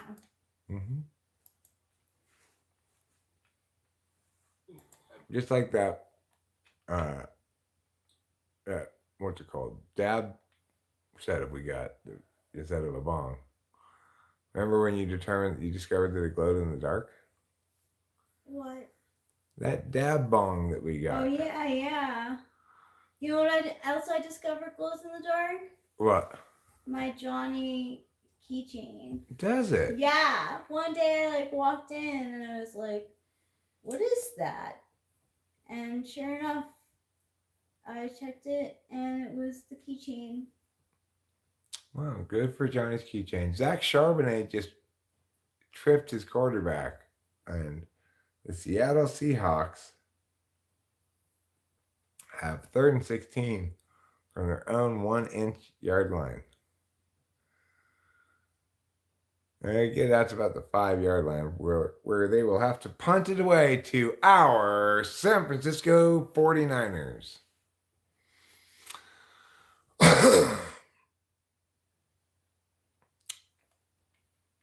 Pete Carroll is not looking too happy about that. You know, Pete Carroll's in his 70s now, still coaching strong. Pete Carroll could use some chapstick or Aquaphor or Vaseline. Michael Pierce just dropped a bid on the perceiving functions. Well, hopefully he's been watching lots of my videos and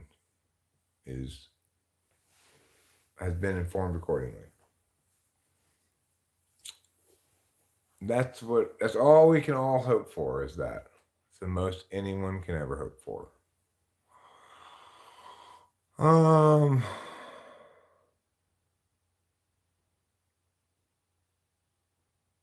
It is really all we can hope for, honestly. I hope can- you did too. I can too become an Inuit here, Lamb. I've been Inuit plenty of times. You know, it's like, what standard do you use to evaluate whether I'm a legitimate Inuit?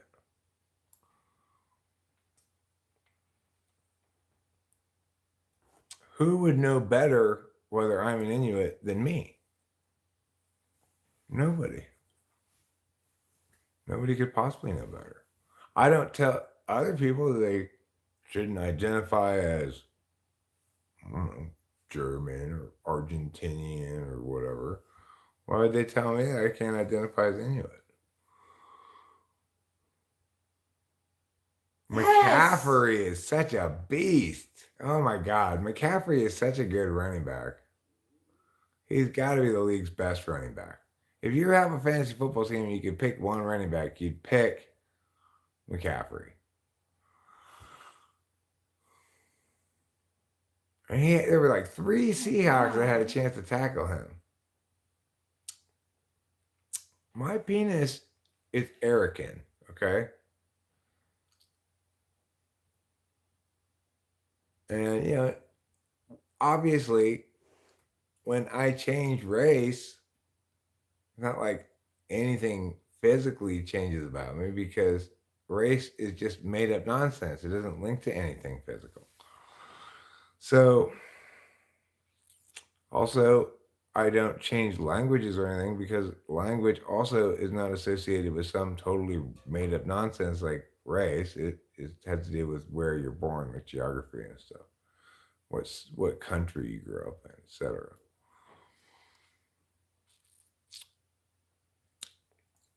Are the 49ers coach Shanahan? Mike Shanahan? Not sure. Maybe he is. The other Shanahan is who? I don't know. He coaches for Michigan or like Notre Dame, right? Well, the Michigan coach is Harbaugh, Jim Harbaugh. Oh. He looks so familiar. Who does? The 49ers coach? He's coached the Broncos, I think. Your penis takes on the racial profile of the last woman that's been inside. On an unrelated note, what ethnicity is your mother, Boba Fett?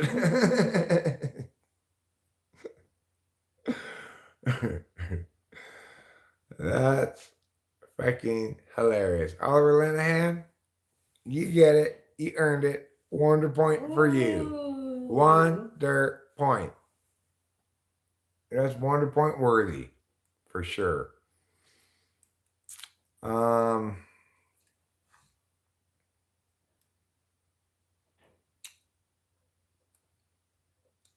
Who are the Wolverines? Michigan. Okay, yeah, that's who I'm thinking of.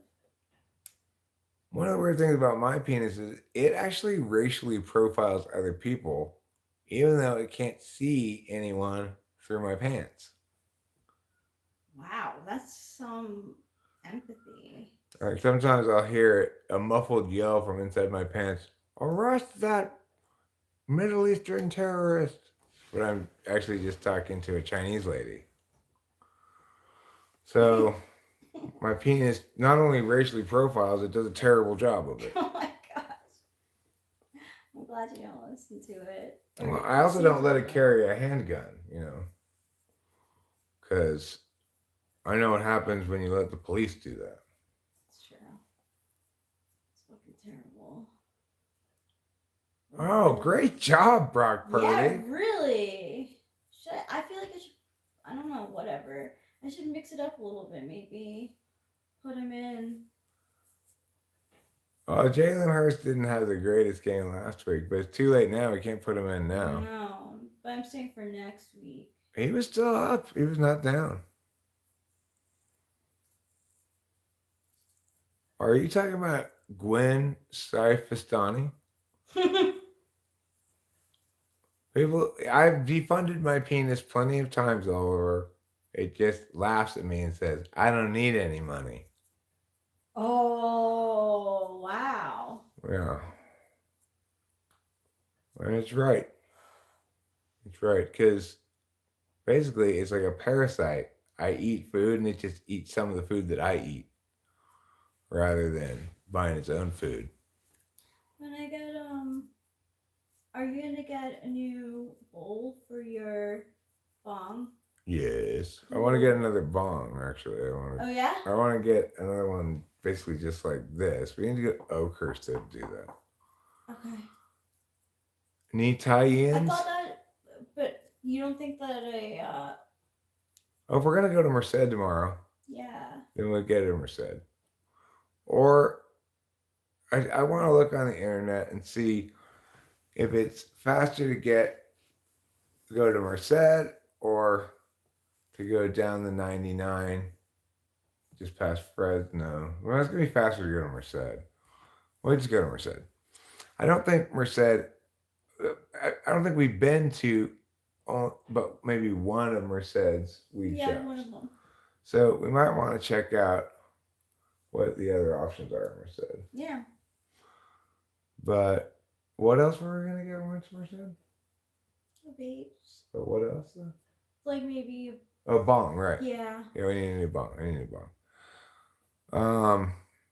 And I typically have this weird thing like, I'm not spending $dollars for a bong, but maybe I will bite the bullet and shell out $80 or $90 for a slightly better bong or something,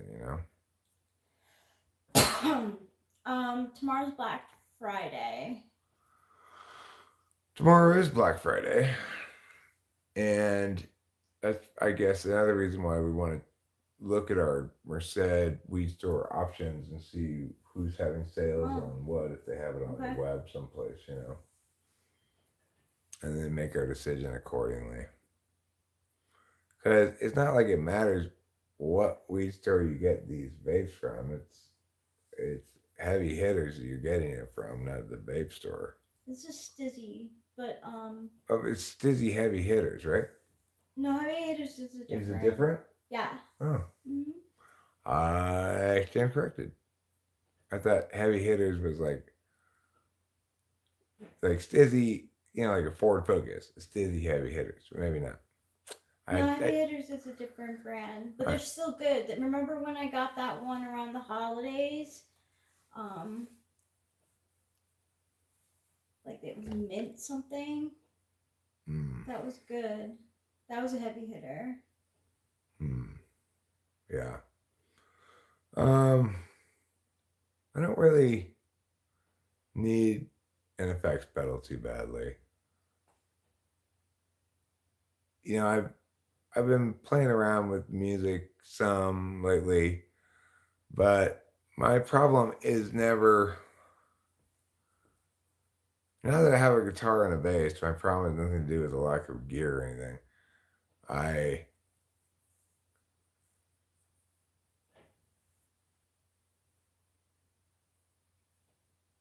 I feel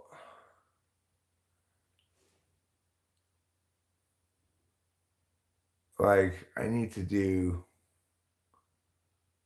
like a serious production, but I'm not quite ready to undertake that level of effort or something. I mean, I have a multi effects bass pedal thing, and I never use it at all. I just like the sound of the bass straight through. I don't really. I like to add effects after I record the guitar, because then you can do it right. Like have it be taking into account everything else in the mix. Otherwise, you're like trying to mix in your head when you're not a band, as you're constructing the palette of sounds. I need to experience to know things, Boba Fett. I'm not an NI like you. For some people, knowing comes easy. For others, it never comes at all. I'm somewhere in between those two.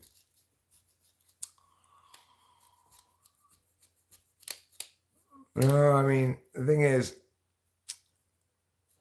at the moment also, I'm not interested in doing settling in things because we're moving again.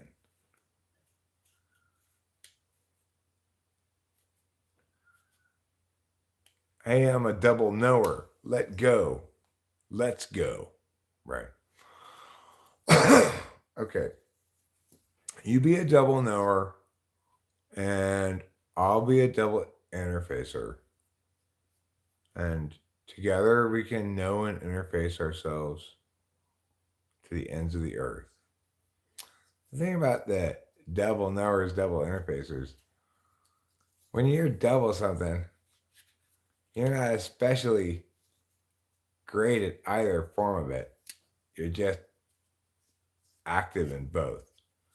Boba Fett, you don't seem to understand. There is a powerful impetus to sell this house as quickly as possible. Yes, we're selling this house and moving again. We're going to have this house listed hopefully by the end of December, but you know,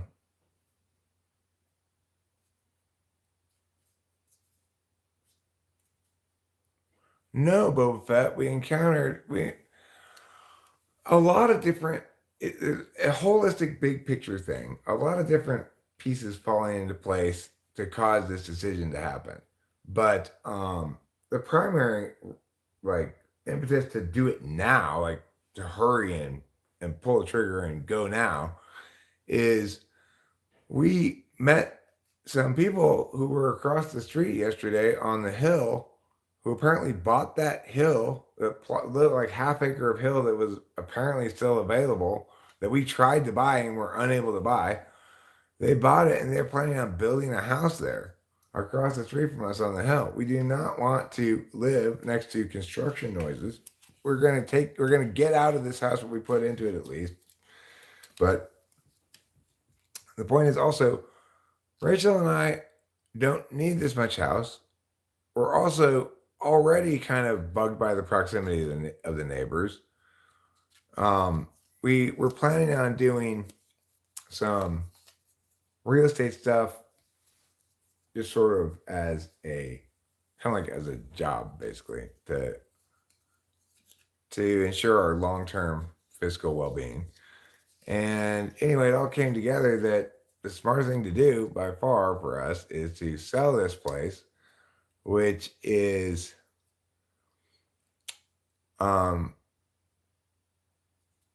we can get back what we put into it 500 or so, we can get a fixer-upper 3-bedroom, 1-bath or something like that on more land, a preferable place for half that, and put money into it, etc. But I mean, the thing is, it's what I mean by the double knower, double interfacer is it's the kind of function that you have most access to both of them at. So I've got I've got masterful level of access to expert intuition as an action function, but very unconscious access to extroverted sensing. I've got great introverted thinking, but blind FI. I've got shitty SI and strongly valuing but ignoring NI. The one that for which they're both basically conscious or close enough, more than any of the other two are 3 and 6. So you can incorporate both of those things more with more awareness than you can say the next two they're both represented pretty well are 4, 5. But your 4 is a conscious weakness, whereas your 3 is a scorecard thing, you know. So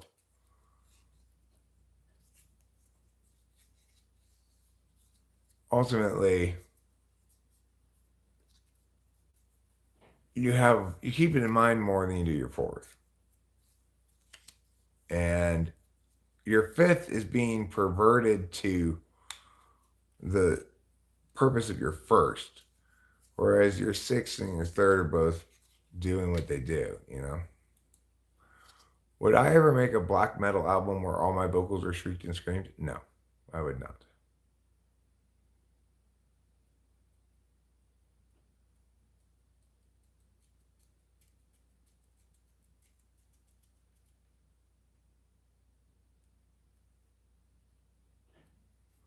In a good way, we'll leave it better than we found it.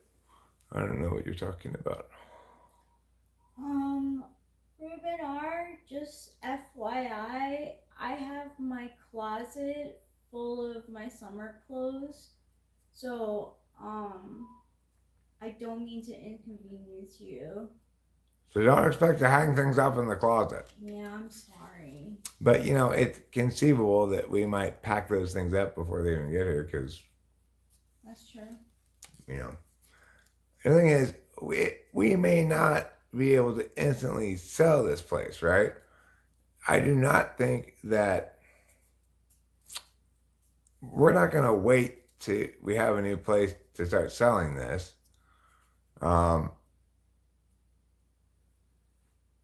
Because we don't have any compelling reason to believe it's going to sell. You know, we're going to list it towards the beginning of January and it's going to be sold and completely done before the end of January like it was with the Arcadia house. I've seen properties around here sit on the market for a while. So, you know, but the point is we need to get this house sold before they start breaking ground on any construction across the street, or then we're going to be waiting until they're done to sell the fucking place. And I do not want to live across the street from construction.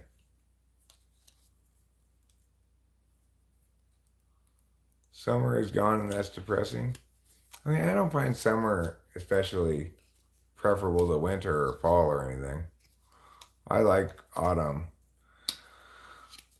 But what will make me feel, I think, happy and relaxed in some way will be knowing that once I know that, okay, we're going to get this thing sold before spring so that the neighbors constructing across the street will be someone else's problem. And we're going to find a place where we prioritize this time more land and privacy over bigger, nicer house. The other thing is, like now, Rachel and I feel like we actually understand what we want, what to prioritize if looking for a house, etc. I would rather have like however many square feet this house is. I don't know how many it is, but however many it is, I would much rather have the same amount or a little bit smaller square feet, one story, fewer rooms, bigger rooms. And neighbors cancel or whatever, we still move? Yes, because this is part and parcel of a larger plan to become landlords. Basically, I've got this very realistic and doable notion in my head that if we can acquire a total of 4 rentals plus a house for us to live in, then we would definitely be running a positive cash flow even after supporting both me, Rachel, and Delilah. But I don't think we're going to be able to acquire that much property right away. So we're going to have to do some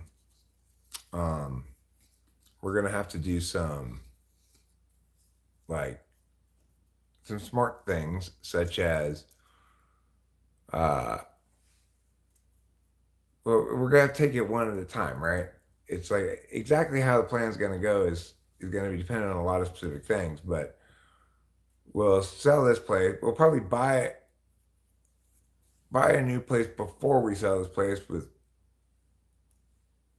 with funds not in this house. Sell this place.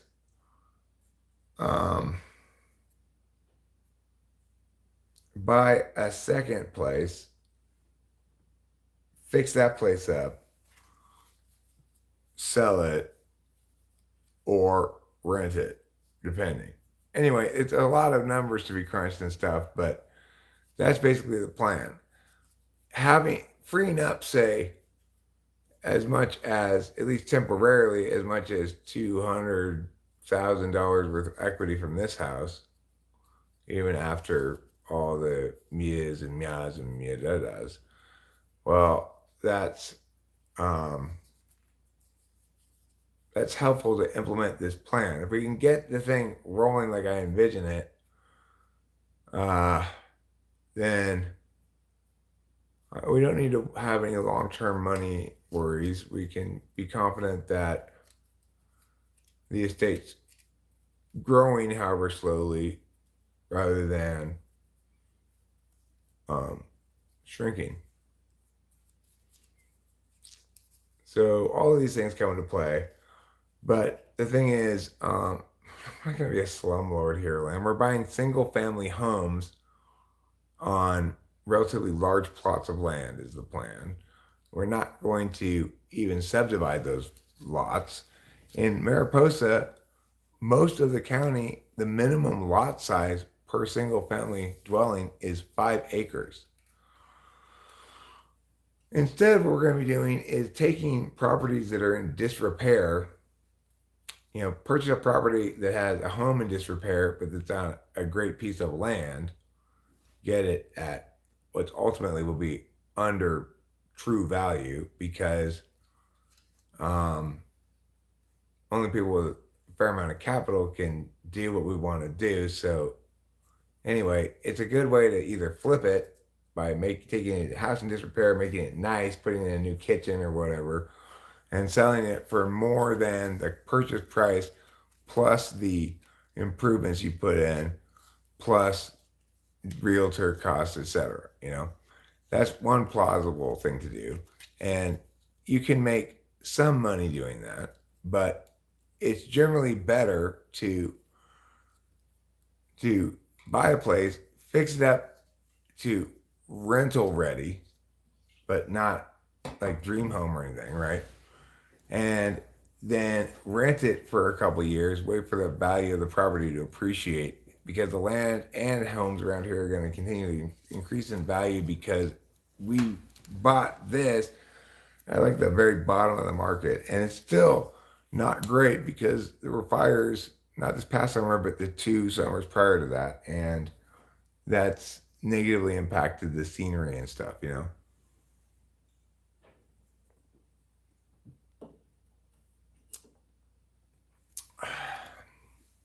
Yeah, here I am. It is the case that a nice house in a bad location is worse than a bad house in a great location. Not a terrible house, but originally need a certain amount of space. We need 3 bedrooms. We need 1.5 bath. So those are basic needs for us. And I also feel as though we need a garage for the little wilderness car and or just for, you know, tools and stuff. The thing about this house is it's not like it's too big for 2 people. It's that it's set up to not be it's not set up to maximize the experience of 2 people, right? It's set up to maximize the capacity to have multiple people here all at the same time. So, you know, it's not so much about the size or square footage of the house as it is we have less square footage and feel like we're in a bigger house. I feel pretty confident about that. If you have plenty of land, there's no reason to go 2 stories. But we'll have to see what the market looks like in terms of what it has to offer for things to buy.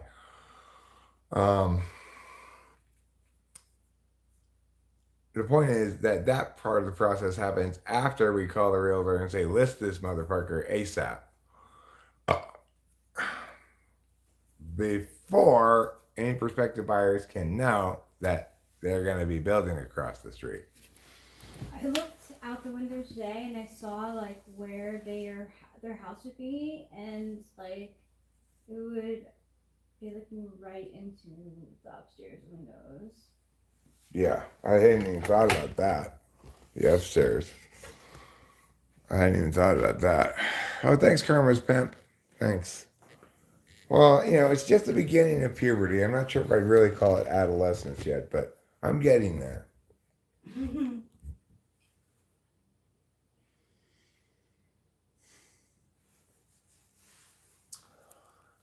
So that's what's going on with us. I'm going to have to end this stream here pretty quick because I'm running out of electricity.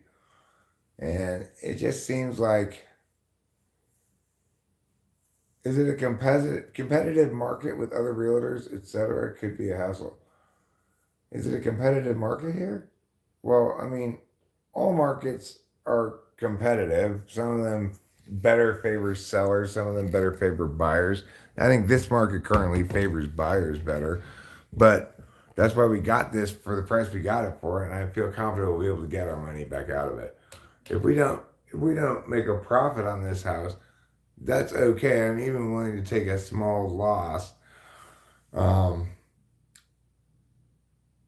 because, well, sometimes you gotta spend money to make money, and additionally, I finally have clarity about what we're doing, which I have not had at all for the last year plus, you know. Like, I knew that we'd have to have a financial discussion at some point, have a financial meeting about long-term finances, but I didn't really have any plan or vision or idea of how that was going to go. Now I do. So I think that that's extremely liberating.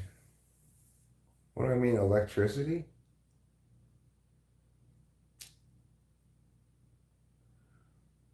Well, you know, what I'm saying is, here I am, even if we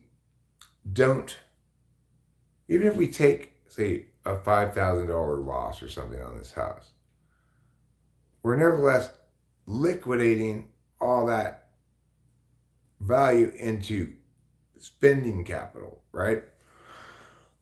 So then when we buy a different house that's costs less money, we can take the difference between the two home costs and either direct some of that towards a second purchase, a property purchase. Because what I'm really envisioning is,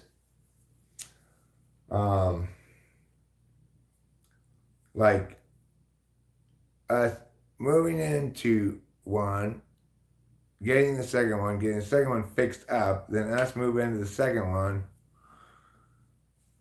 and rent the first one or get the first one fixed up.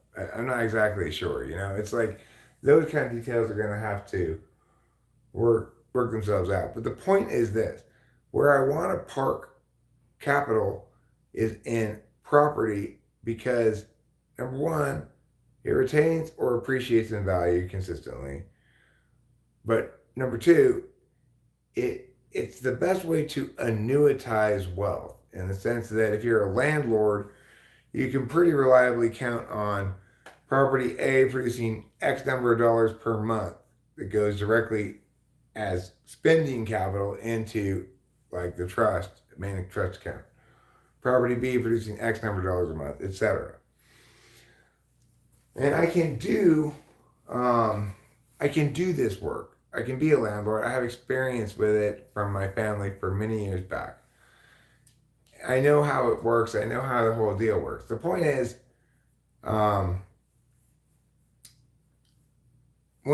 until I had this plan, I've really felt like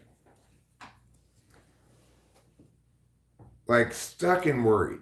Stuck, like I didn't want to mess with my dad's set up investments, portfolio, etc. Because I didn't know anything necessarily better, or it seems very complicated, etc. But I couldn't ever really feel like I'm actually taking ownership of the estate until I'm making genuine decisions, right? I know that it's critically important that I set things up so that Rachel and I aren't just frittering away the money little bit by little bit until there's nothing left and we're broke. I need to set up a financially sustainable setup, and I know how we can successfully do that with this landlord thing. It may be possible to successfully do that in other ways that may be even better than what I'm envisioning. But I understand what I'm envisioning clearly enough, and I understand the way that being a landlord naturally annuitizes your wealth in the form of rent payments every month. Yeah, we're not being hedonistic or wasting a bunch of money on stupid shit. But it is the case that there's an adjustment period when you come into having some resources. At first, we didn't spend money wisely.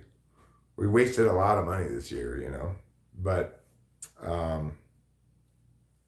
I don't regret that or feel bad about it exactly, because you have to adjust. You have to adjust to a new reality and that you're totally unfamiliar with. I got to end the stream. My phone's about to die. Talk to you all later. Happy Thanksgiving. Thanks for everything, God and everyone else. You should hopefully give some thanks too. Even if things aren't great, there's got to be something you're thankful for. Have a blessed evening.